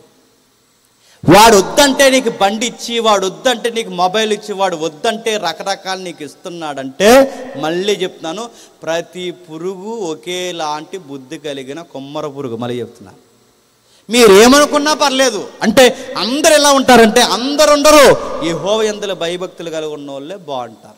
మరి మిగిలిన వాళ్ళందరూ ఎలా ఉంటారంటే, ఇదిగో ఇలాంటి ఫరో, భయభక్తులు లేని ఫరోకి ఎలాంటి బుద్ధి అవుతుందో, శారమను బట్టి గిఫ్ట్లు ఇస్తున్నాడు. శారమను బట్టి వీడు శారమను బట్టి గిఫ్ట్లు ఇస్తున్నాడు. నాకు ఎందుకంటే అనాలి కదండి. ఈయన తీసుకున్నాడట. తీసుకుంటే ఏమైంది, రాత్రి దేవుడు దిగాడు 17వ వచనంలో. అయితే ఫరోకు ఒక వార్నింగ్ ఇచ్చాడు. రా అబ్బాయి, నీకు విషయం చెప్పాలి. నువ్వు పెద్ద బావగారు అనుకుని తెగించేస్తున్నావు. ఆవిడేదో ఆవిడకి చెల్లి, ఆయనకి చెల్లి అనుకుంటున్నావు. నువ్వు ఏదనుకుంటున్నావు నాకు తెలియదు, కానీ ఒక మాట అయితే నేను చెప్తున్నాను. అబ్బాయి గుర్తుపెట్టండి, ఒక మాట అయితే చెప్తున్నాను నీకు. అతడు ఆమెకు భర్త అవుతాడు. నువ్వు తెల్లారేసరికి గనక శారమ్మను పంపలేదో, నిన్ను నీ కుటుంబాన్ని మట్టి కలిపేసే వ్యాధులు రప్పెత్తా అన్నాడు. అప్పటికే స్టార్ట్ అయిపోయి. ఇప్పుడు చెప్పండి, పొరుగోడు సంసారంలో ఎవడైనా చెయ్యెట్టినా కాలెట్టినా దేవుడిచ్చే బంపర్ ఆఫ్ రేట్ చెప్పనా, రోగాలు వస్తాయి, రెడీగా ఉండండి. నేను మళ్ళీ చెప్తాను, ఏ కొంపలోకైనా మీరు చెయ్యెట్టారో, ఎవడ సంసారంలో కన్నా దూరారో, ఏదన్నా పాడు పనులు చేయడానికి మీరు తెర తెరిచారో, ఎదుటోళ్ళ కాపురాల్లో మీరు చిచ్చు పెట్టే ప్రయత్నం చేశారో, ఆ మగాడికి తెలియకుండా ఆ జీవిత భాగస్వామితో మీరు అక్రమ సంబంధం పెట్టుకునే ప్రయత్నం చేస్తే, దేవుడు ఏం చేస్తాడంటే మళ్ళీ చెప్తున్నాను, వ్యాధుల చేత ఆర్థికంగా మొత్తు పడేస్తాడేమనుకుంటున్నావు. ఫరోకి గట్టిగా వార్నింగ్ ఇచ్చాడు. నువ్వు తెల్లారేసరికి పంపలేదో నీ మెడక మీద తలక ఉండదు అన్నాడు దేవుడు.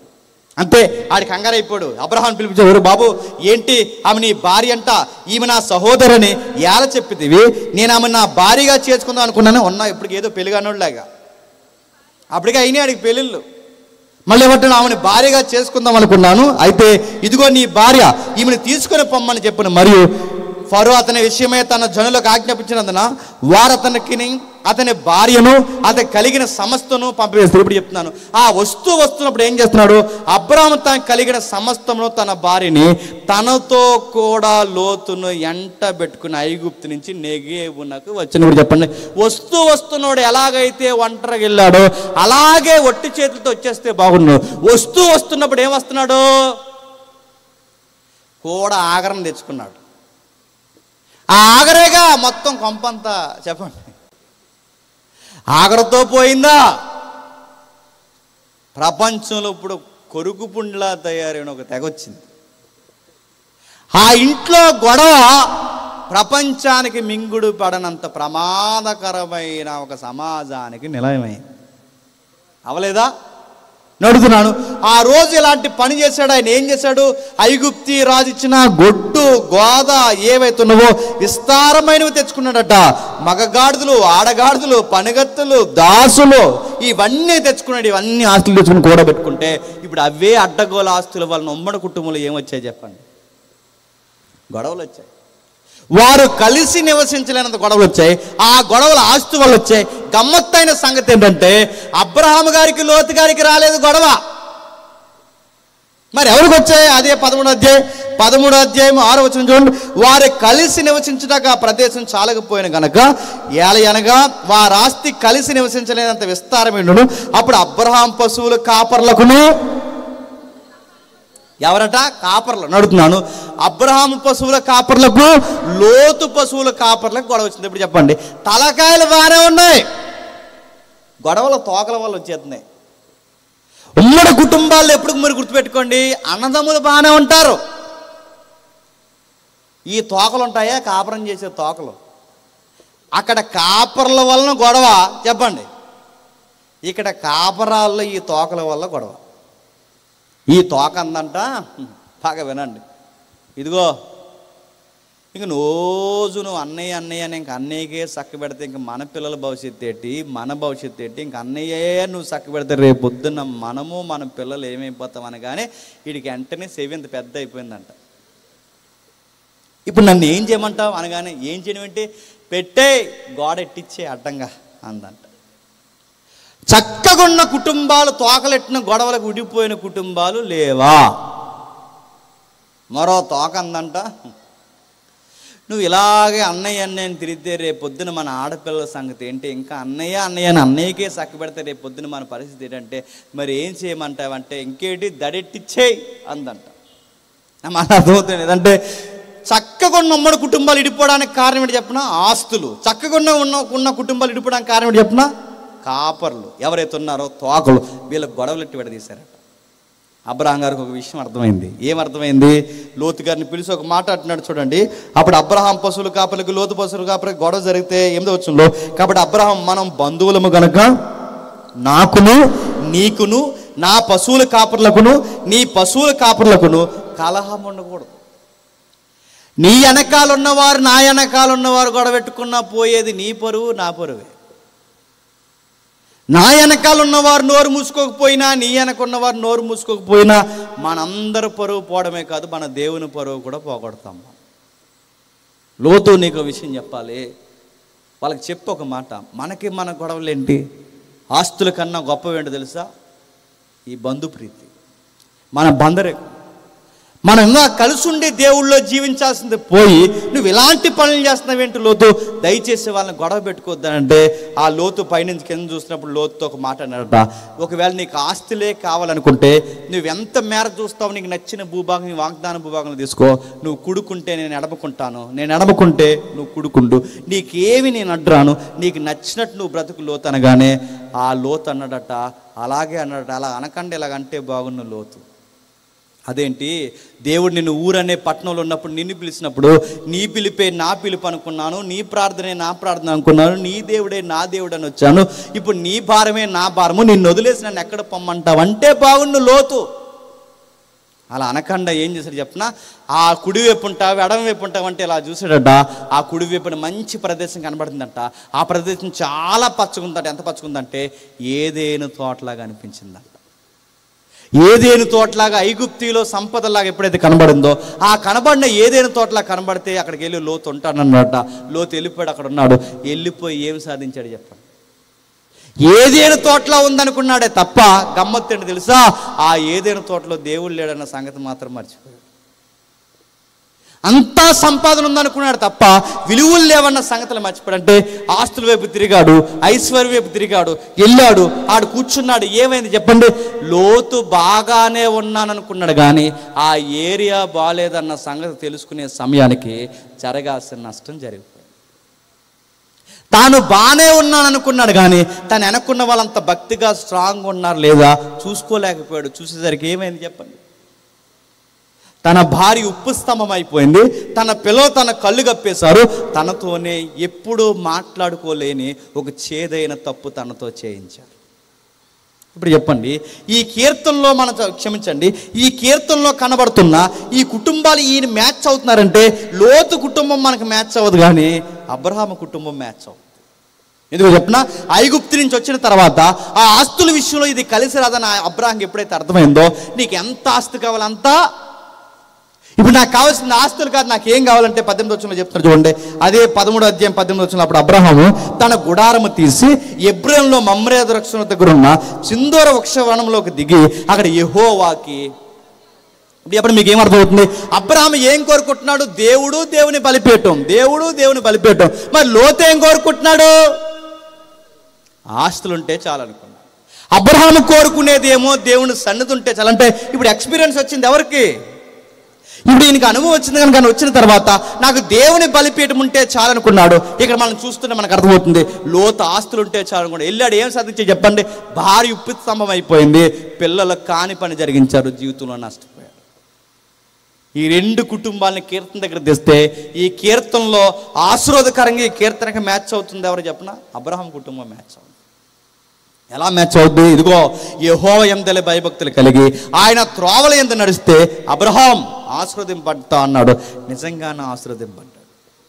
ఎంతగా ఆశీర్వదింపడ్డాడంటే దేవుడిచ్చిన వాగ్దాన భూభాగాన్ని అనుభవించేంతగా ఆశీర్వదింపడ్డాడు. ఆర్థికంగా అబ్రహాం ఆశీర్వదింపడ్డాడు. ఆస్తులు రాసిచ్చి దేశం నీదంటే అబ్రహాం ఎంత బ్రైట్గా మారిపోయాడంటే, ఇంత దేశం నీదే అయ్యా అంటే పక్కకు పోయి గుడారం వేసుకుని ప్రభువా ఈ ఆస్తులు ఐశ్వర్యాలు వద్దు కానీ ఈ గుడారంలో నీ బలిపీఠం దగ్గర బతికేస్తాను ప్రభువా అన్నాడు. చూసారా? అబ్రహాం గారికి లేటుగా అర్థమైంది ఏంటంటే దేవుడు ఉంటే అన్నీ బాగుంటాయని అర్థమైంది. అందుకే ఆయన ఉన్నంత కాలంలో ఉన్న దాంట్లో ఆర్థికంగా ఆశీర్వాదకరంగా బతికేశాడు. మరి లోతు ఆ ఆస్తులు తీసుకున్నాడు. ఆ ఆస్తుల వలన ఏమన్నా ఆయన ఆనందంగా ఉన్నాడా? ఆస్తులే మంట కలిసిపోయాయి. అబ్రహాము జీవితంలో ఇచ్చిన వాగ్దాన భూభాగం అబ్రహాముకు కలిసి వచ్చింది. లోతు జీవితంలో ఉన్న సొదొమ గొమొర్రా భూభాగాలు అగ్నిగంధకాల్లో బూడిదైపోయి తన ఆస్తులు నాశనం అయిపోయాయి. ఈ కీర్తనలో ఆర్థికంగా ఎవరు మ్యాచ్ అవుతారంటే అబ్రహాం మ్యాచ్ అవుతాడు, లోతు మ్యాచ్ అవుతాడు. రెండోది, నీ భార్య, నీ లోగిటి నీ భార్య నీకు ఫలించు ద్రాక్ష వల్ల అవుతుంది అన్నాడు. ఇప్పుడు ప్రశ్న ఏంటి చెప్పిన, శారమ్మ నిజంగానే అబ్రహాముకి ఫలించే ద్రాక్ష వల్ల అయిపోయింది. ఆయన కూర్చోమంటే కూర్చుంటుంది, లెగమంటే లెగుస్తుంది. ఎప్పుడూ జీవితంలో అబ్రహాముని పేరెట్టి పిలలేదట. ఎప్పుడు ఏమని పిలుస్తుందో తెలుసా, యజమానుడా అని పిలుస్తుందట. ఈరోజు బాధితులు చెప్తున్నారు చూడండి. ఆయన ఎవరో ఒక ఈ ఉంటారుగా, ఈ ఎలక్షన్ టైంలో క్షమించండి, ఈ సెన్సస్ తీస్తారు, జనాభా లెక్కలు తీస్తున్న టైంలో మాస్టర్స్ ఇంటికి వచ్చి ఒక ఆవిడని అడిగారట, ఏమ్మా ఎంతమంది పిల్లలంటే పలానా, మీ ఆయన ఏడని అడిగితే ఆవిడ అందట, ఆడింట్లో లేడు అందట. ఆడు ఇంట్లో లేడట. చదువుకున్న వాళ్ళకేమో ఆడిడనే సంస్కారం కోల్పోయారు. మరి చదువుకున్న వాళ్ళు ఇలా ఆడిడు అనరు, పేరెట్టి పిలుస్తారు. ఒరే జేమ్స్ అంటదన్నమాట. ఇంకా అలాగ అన్నంటే నా తమ్మెకి దూకడమే. వాళ్ళు మీకు అర్థమవుతుంది. చదువుకున్న వాళ్ళేమో పేర్లెట్టి పిలుచుకున్నారు, చదువులేమో ఒరే గిలే ఒలే అనుకున్నారట. ఇది ఎక్కడరా అని అడిగితే చదువు ఒరే పేర్లు పెట్టుకుని నలుగురు పిలుచుకోవడం పెట్టరా, ఒరే గిరే ఒలే అని పిలుచుకోవడం, పేర్లెట్టి పిలుచుకోవడం పెట్టరా అని అడిగితే ఇలా అన్నారట, ఫ్రెండ్లీ ఫ్యామిలీ రా అన్నారు. ఫ్రెండ్లీ పోయేకాలం ఫ్యామిలీ అది, ఫ్రెండ్లీ ఫ్యామిలీ కాదు. ఇక్కడ చూడండి, శారమ్మ జీవితంలో ఎప్పుడన్నా అబ్రహాంకి ఆర్థిక నష్టాలు తెచ్చిందా? శారమ్మ జీవితంలో ఎప్పుడైనా ఒరే గిరే అని అబ్రహాం ఎప్పుడైనా పేరెట్టి పిలిచిందా? లేదు. యజమానుడా అని లోబడిందంట.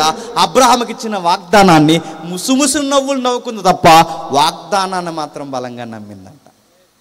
ఇప్పుడు చెప్పండి, అబ్రహాం జీవితంలో శారమ్మ కలిసి వచ్చింది, మరి లోతు భార్య ఎనుదిరుగు చూడొద్దు.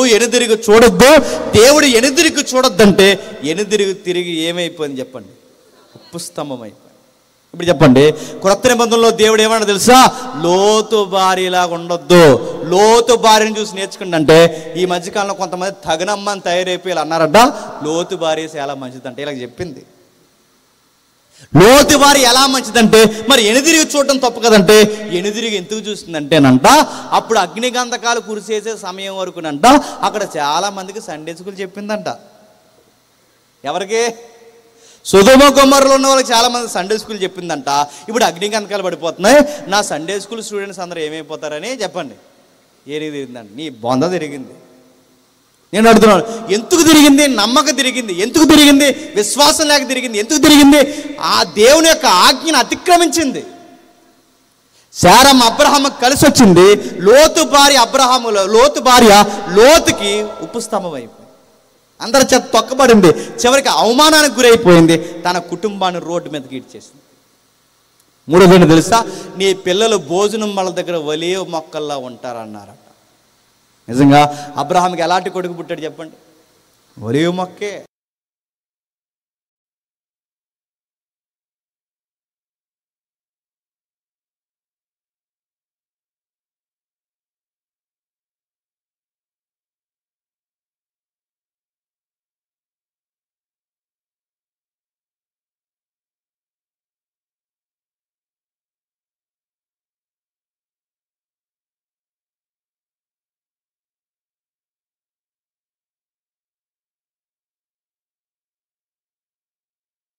అబ్రహాం గారు కట్లు మోపు మొయ్యరా అంటే మోసాడండి. ఎవరు? అబ్బాయిని కూర్చోమంటే కూర్చుంటాడట, లేవమంటే లేస్తాడట. నాన్న నిన్ను దేవుడు బలిపీఠం ఎక్కి నేను చంపమంటున్నాడు అంటే మౌనంగా చనిపోవడానికి రెడీ అయిపోతాడు. ఒక మాట చెప్తున్నా, అప్పటికి అంచనా ప్రకారం ఇస్సాకుకి 14 సంవత్సరాలు ఉంటాయి. నీ మూఢభక్తిని బట్టి నా పీక మీద కత్తెట్టో నువ్వెవడు నన్ను చంపడానికి. కానీ అబ్రహాం మీదకి ఇస్సాకు తిరగబడితే అబ్రహాం ఏమైనా చేయగలడా? నువ్వేం చేసుకుంటా చేసుకో, నేను ఈ బలిపీఠం ఎక్కడని ఇస్సాకు అక్కడి నుంచి పారిపోతే అబ్రహాం తన వెనకాల పరిగెట్టగలడా? మా నాన్నకి వయసు అయిపోయి ఇలాంటి మూఢభక్తి వచ్చింది, నన్ను చంపేస్తానంటావేంటని ఎప్పుడైనా తిరిగేసి అడిగారా? ఈ అబ్బాయి ఎంత మంచోడంటే వాళ్ళ నాన్న ఇష్టం కోసం అవసరమైతే ప్రాణాలని తృణప్రాయాలుగా వదిలేస్తారు. అందుకే అబ్రహాముకి ఇస్సాకు కలిసి వచ్చే ఒలీవ మొక్క. మరి లోతు పిల్లలు ఎంత భయం లేని పిల్లలు అంటే వాళ్ళ నాన్నకి ద్రాక్షరసం పట్టించి ఇంకా ఎవ్వరూ చేయలేని తప్పు ప్రపంచంలో ఇంకా మేమే చేస్తున్నామన్నంత ఘనాపాటీలు అనుకున్నారు ఏంటో నాకు తెలియదు, కానీ వాళ్ళ నాన్నకి మద్యం పట్టించి వాళ్ళ నాన్నతో గర్భాలు ధరించారంట. బాధాకరమైన విషయం చెప్పిన, ఆ పుట్టిన పిల్లల్ని మనవళ్ళని పిలవాలా, ఆ పుట్టిన పిల్లల్ని కొడుకులని పిలవాలా, ఏమని పిలవాలి చెప్పండి? జీవితంలో ఎప్పుడు చెప్పుకోలేని తల దించుకునే పని చేశారు ఎవరు చెప్పండి? వాళ్ళు కలిసి వచ్చిన పిల్లలు కాదు, లోతు పిల్లలు దిగజారిపోయిన వ్యక్తిత్వం కలిగిన వారు. లోతు ఎందుకు ఎలా అయిపోయాడంటే, లోతు మంచివాడే, లోతు నీతిమంతుడే, లోతు గొప్పవాడే, కానీ ఆయన ఎంత మంచివాడైనా ఆ సంస్కృతిని మాత్రం వదిలి బయటికి రాలేకపోయాడు. దేవదూత వచ్చి బయటికి లాగితే గాని బయటికి రాలేదంట. దేవదూత వచ్చి ఇక్కడ ఉండొద్దు లోతు అంటే కానీ ఇంకా ఎనుదిరిగి చూస్తున్నాడట. కొంతమంది వచ్చి నీ కుటుంబంలో కొత్తగా వచ్చిన వారిని చరిచేస్తామంటే నా వయసులో ఉన్న పిల్లల్ని తీసుకోండి. ఎంత భయం లేని మాటలండి. తన హృదయాన్ని బాధపరుచుకున్నాడు తప్ప, తన హృదయాన్ని దినదినం గాయపరుచుకున్నాడు తప్ప, ఆ గాయం చేస్తున్న ప్రాంతంలో ఉండకూడదు. ఇక్కడి నుంచి ఇల్లు మారిపోతే బాగుండని అనుకుంటే ఎంత బాగుండండి. ఇప్పుడు చెప్పండి, లోతు కుటుంబాన్ని ఏం పాడు చేసి చెప్పనా? మళ్ళీ చెప్తున్నాను, ఆస్తులే పాడు చేశాయి. లోతు కుటుంబాన్ని ఎవరు పాడు చేశారు చెప్పనా? లోతు భార్యే పాడు చేసింది. లోతు కుటుంబం ఎలా పాడైపోయింది చెప్పనా? లోతు పిల్లల వల్లే పాడైపోయింది. అబ్రహాము కుటుంబం యెహోవా యందు భయభక్తులు కలిగి ఉన్నాడు. అబ్రహాము, శారా యెహోవా యందు భయభక్తులు కలిగి ఉంది. ఒకరికొకరు కలిసి వచ్చారు. దేవుని యందు ఇస్సాకు కూడా భయభక్తులు కలిగి ఉన్నాడు కనుక తల్లిదండ్రులు కలిసి వచ్చే బిడ్డ అయిపోయాడు. చివరి మాట 6వ వచనంలో ఆ కీర్తన మ్యాచ్ అవుద్ది. నీ పిల్లలను చూస్తావు. నిజంగా అబ్రహాము ఎంతకాలం బతికాడు తెలుసా? యాసావు యాకోబు పుట్టేంత కాలం వరకు బతికాడట. వాళ్ళని ఎత్తుకొని ఆడించాడు కూడా అంటది బైబిల్లో. అంటే ఆయన సుమారు 120 సంవత్సరాలు, అంటే అప్పటి వరకు, అంటే వీళ్ళిద్దరూ, అంటే యాసావు యాకోబు 15 సంవత్సరాలు ఎదిగేంత కాలం వరకు వయసు లెక్కలేస్తే అంత వయసు యాసావుకి యాకోబుకి వచ్చేంత కాలం తాతయ్య గారు ఇంకా బతుకున్నారట. తాతయ్య పేరు ఏం పేరు చెప్పండి? పిల్లలను చూశాడు. అడుగుతున్నాను, లోతు తన పిల్లలను చూశాడా? లెక్కలు సరిగా లేవు. లోతు తన పిల్లల మనవలను చూసి మరి పుట్టినోళ్ళని మనవళ్ళు అనాలా, వాళ్ళకి పుట్టినోళ్ళని మనవళ్ళు అనాలా, మరి ఏమనాలి? లోతు యొక్క కుటుంబం, లోతు యొక్క జీవితం ప్రశ్నార్థకమైపోయింది. ఇప్పుడు చెప్పండి, ఇంత చరిత్ర ఆ కీర్తనలో పెట్టి సొలొమోను రాసి అంటున్నాడు, ఎవరైనా మందిరానికి వస్తున్నప్పుడు ఆర్థిక కష్టాలా, కుటుంబ సమస్యలా, పిల్లల వలన ఇబ్బందా, అనారోగ్య సమస్యలా, వీటన్నిటికీ సూత్రం ఒకటే, యెహోవా యందు భయభక్తులు కలిగి ఉండాలి. యెహోవా యందు భయభక్తులు కలిగి ఉంటే అబ్రహాము ఆశీర్వదింపబడ్డాడు. యెహోవా యందు భయభక్తులు పక్కన పెట్టిన లోతు కుటుంబం పాడైపోయింది.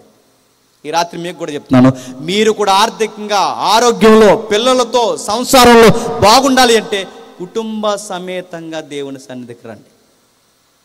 ఏమని రాశారు చూడండి ఒకసారి. 128వ కీర్తన 5వ వచనంలో ముగిద్దాం. 128వ కీర్తన 5వ వచనంలో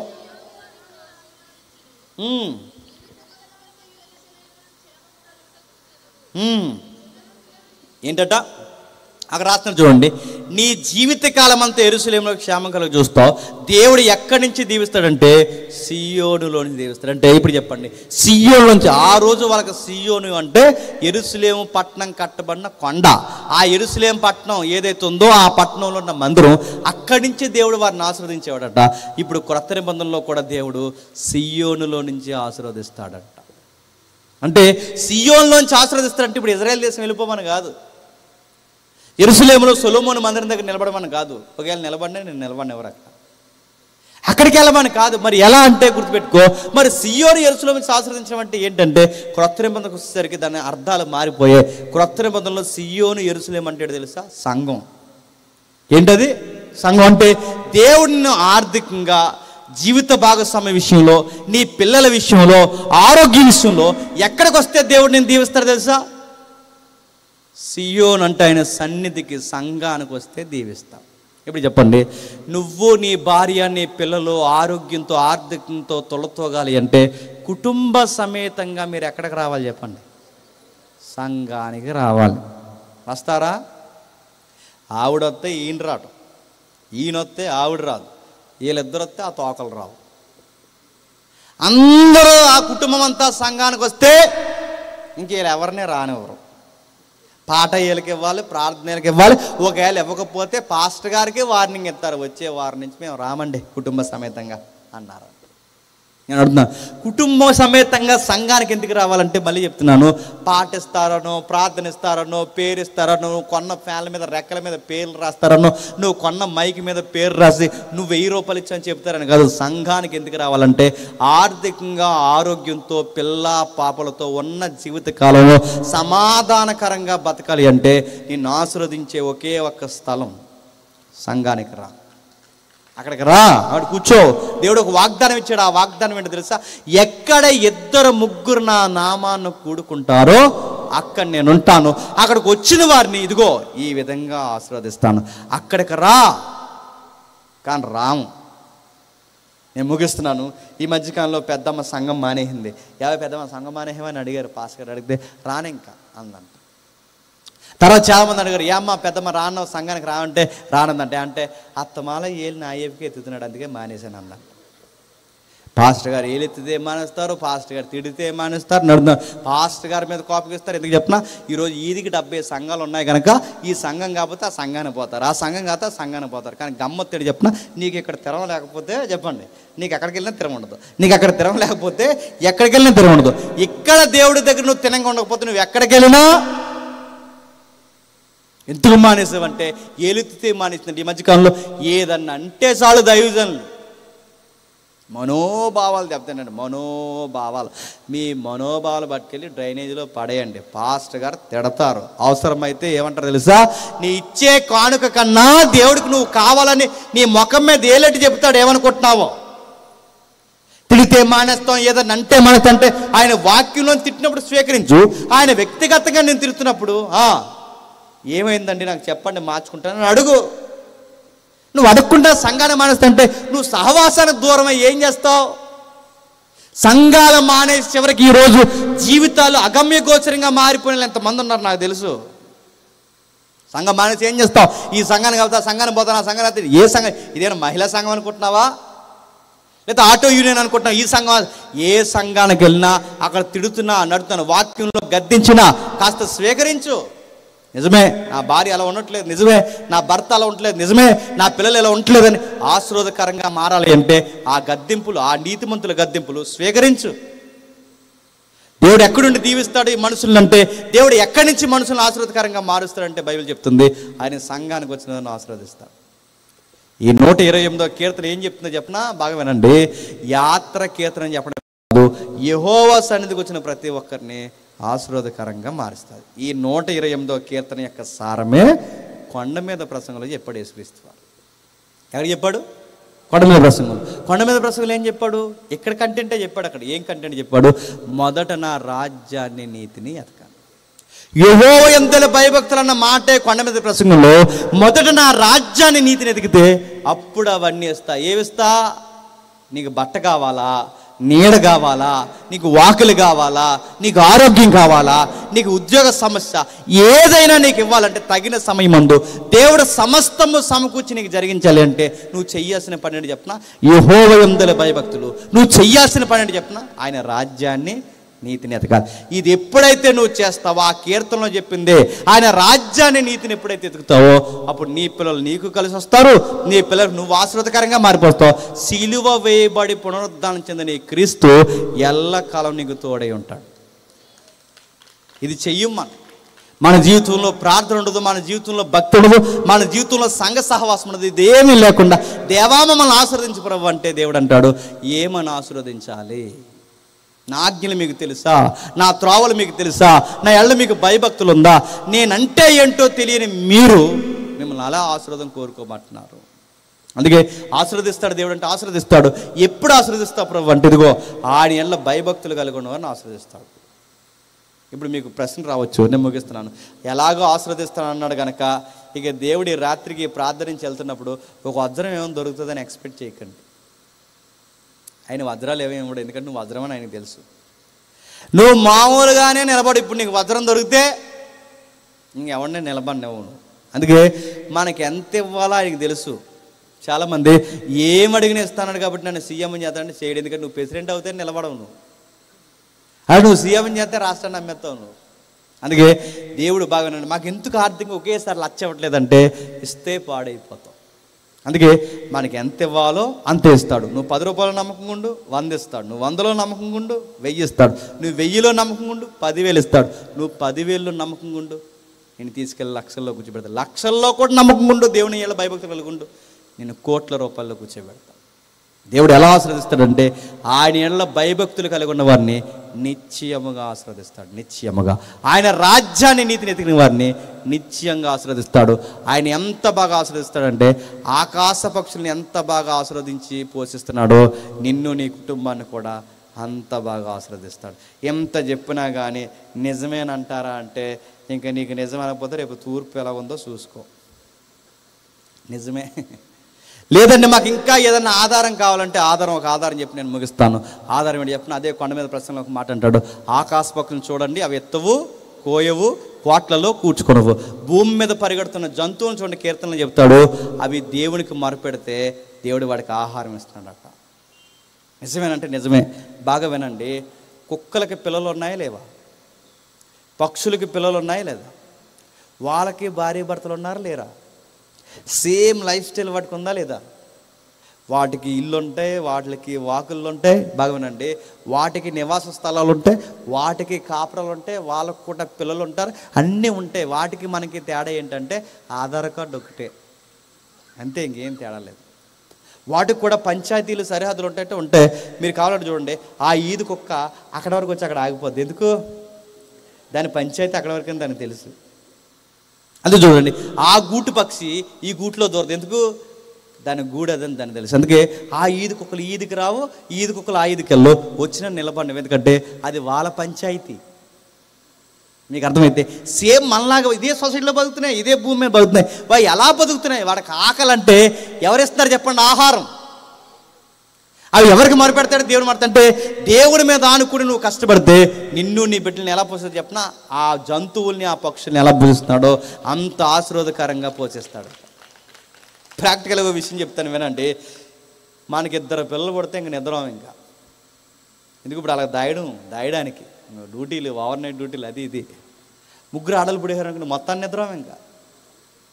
ఇంకెవరు నిద్రనేమో. ఇంకా నేడుతున్నాను, 3 పిల్లలు పడితే ఎంత కంగారు అయిపోతుంది. అందుకే చూడండి, ప్రభుత్వం ఆ మధ్యకాలంలో సూత్రం పెడుతుంది. సూత్రం ఏంటంటే 3 వద్దు, 2 ముద్దు, 2 కూడా వద్దు, 1 ముద్దు. రేపు పొద్దున ఇంకా ప్రభుత్వం ఉంటుంది, ఆ 1 కూడా వద్దు, నీకు నువ్వు, నాకు నేను ముద్దు అంట. 2 పిల్లలు పెంచలేక చాలామంది 2 పిల్లలు పెంచినప్పుడు మీరు బడ్జెట్ లెక్కలు చూస్తారు లేదో, పిల్లలు ఎదిగే కొద్దీ ఖర్చులు తగ్గించేసుకుంటారు. చూసారా? పిల్లలు ఎదుగుకొద్ది ఖర్చులు తగ్గించేసుకుంటారు, పిల్లలు ఎదుగుకొద్ది కొన్ని అలవాట్లు తగ్గించుకుంటారు, పిల్లలు ఎదుగుకొద్ది. ఎందుకంటే ఇప్పుడు వీళ్ళకి దాయాలి, ఇలా కలిసి రావాలంటే వీళ్ళని చదివించాలి. 2 పిల్లలకే నువ్వు నీ బడ్జెట్ లెక్కలు వేస్తే నీ ఇంటికి వస్తుంది ఒక రోజు చి అంటే పోతుంది. దాని పేరేడు చెప్పండి? కుక్క. దానికి ఎంతమంది పిల్లలు చెప్పినా? 6 ఆడోలే. 6 ఆడపిల్లని కట్టినా అది ఎప్పుడైనా ఎల్ఐసి కట్టిందా? 6 ఆడపిల్లని కట్టినది ఏదైనా బ్యాంక్ అకౌంట్లో డబ్బులు మెయింటైన్ చేసిందా? 6 పిల్లల్ని ఎలా పెంచుతుందండి? అరే అందరూ ఆడవాళ్ళు పుట్టారు, వాళ్ళ నాన్న కూడా సరిగ్గా పట్టించుకో, వాళ్ళ నాన్న ఎవడో తెలియదు, వాళ్ళ నాన్న కూడా సరిగ్గా పట్టించుకోవట్లేదు. ఎప్పుడన్నా టెన్షన్ అయ్యిందా? కుక్కకు ఒక విషయం తెలిసట, కీర్తనలు ఉంటుంది. ఏమని చెప్పినా, నన్ను పోషించే దేవుడు నా పిల్లలను కూడా పోషిస్తాడు. మరొకటి చెప్పినా, నన్ను పోషించే దేవుడు పక్షులు అనుకుంటాయట నా పిల్లలు. అందుకే కాకు పిల్లలకు ఆహారం సిద్ధపరచువాడు యెహోవాయే. ఇప్పుడు చెప్పండి, నిన్ను నీ పిల్లల్ని ఆశీర్వదించాలంటే మళ్ళీ మనం చెప్తున్నాను, కళ్ళ ముందు బతుకుతున్న జీవుల యొక్క జీవితాలు చూడు. అవి ఎలా బతుకుతున్నాయి? అవి ఉద్యోగాలు చేస్తున్నాయా? అవి ఎలా బతుకుతున్నాయి అడుగుతున్నాను. అవి ఏమైనా కోట్లు కట్టుకున్నాయి, కోట్లలో దాచుకుంటున్నాయి. అవి ఎలా బతుకుతున్నాయి? మనకన్నా ఎక్కువ మంది పిల్లలు కన్నాయి. ఎంతమంది పిల్లలు కన్నా ఎప్పుడన్నా కుక్క డల్లకుండా మీరు చూసారా? బంతుల్లా బతుకుతుంది. ఎందుకంటే రేపు ఎలాగా, రేపు ఏముండుకోవాలి, గొడవే లేదు, టయానికి ఫుడ్ దొరుకుతుంది. 25 సంవత్సరాలు 30 సంవత్సరాలు మనతో సమానంగా బ్రతికే జీవులు ఉన్నాయి. ఇన్ని సంవత్సరాలు వాళ్ళకు రూపాయి దాయకుండా, వాటికి కరెన్సీ లేదు, బ్యాంక్ అకౌంట్లు లేవు, ఆధార్ కార్డులు లేవు, పంచాయతీలు లేవు, ఏమీ లేకపోవడం తల ఎలా బతుకుతుంది అంటే కళ్ళ ముందున్న సాక్ష్యం ఏంటి చెప్పినా, అవి దేవుని వల్లే బతుకుతున్నాయి. అవి బతుకుతున్నప్పుడు యేసుప్రభువు అదే కొండ మీద ప్రసంగంలో అంటున్నాడు, ఇదిగో వీటిని పోషిస్తున్న నేను పక్షుల కన్నా శ్రేష్ఠులైన మిమ్మలను మరి నిశ్చయముగా పోషిస్తాను. దానికి చేయాల్సిన పని ఒకటే, నా రాజ్యాన్ని నీతిని ఎతకండి. అదే కీర్తనలు అన్నాడు, మొదట నా ఎడల భయభక్తులు కలిగి ఉన్న త్రోవలను ఎతకండి, నిశ్చయముగా మీ రెక్కల కష్టాన్ని చెప్పండి, ఆశీర్వదిస్తాను. ఆయనలో ఉండండి, నీకు కోట్ల రూపాయలు ఇస్తాడని అన్న కానీ ఉన్న దాంట్లో మనకి చెప్పండి తృప్తి ఇస్తాడు. ఉన్న దాంట్లో విజయాలు చేస్తాడు, ఉన్న దాంట్లో సమాధానకరమైన వాతావరణం ఇస్తాడు, ఉన్న దాంట్లో ఆశీర్వాదకరంగా మారుస్తాడు. ఇంత విన్న తర్వాత కూడా ఇంకా నువ్వు దేవుడి వల్ల భయభక్తులు నేర్చుకోకపోతే నీ సంపాదనకి, నీ కుటుంబానికి నువ్వే ఉత్తరవాదం అవుతావు. దేవుని దగ్గరికి రండి భార్య పిల్లలతో, నిన్ను నీ బిడ్డలను దేవుడు ఒకరికొకరికి ఆశీర్వాదకరంగా మారుస్తాడు. దేవుడు మిమ్మల్ని దీవించును గాక. Amen, amen.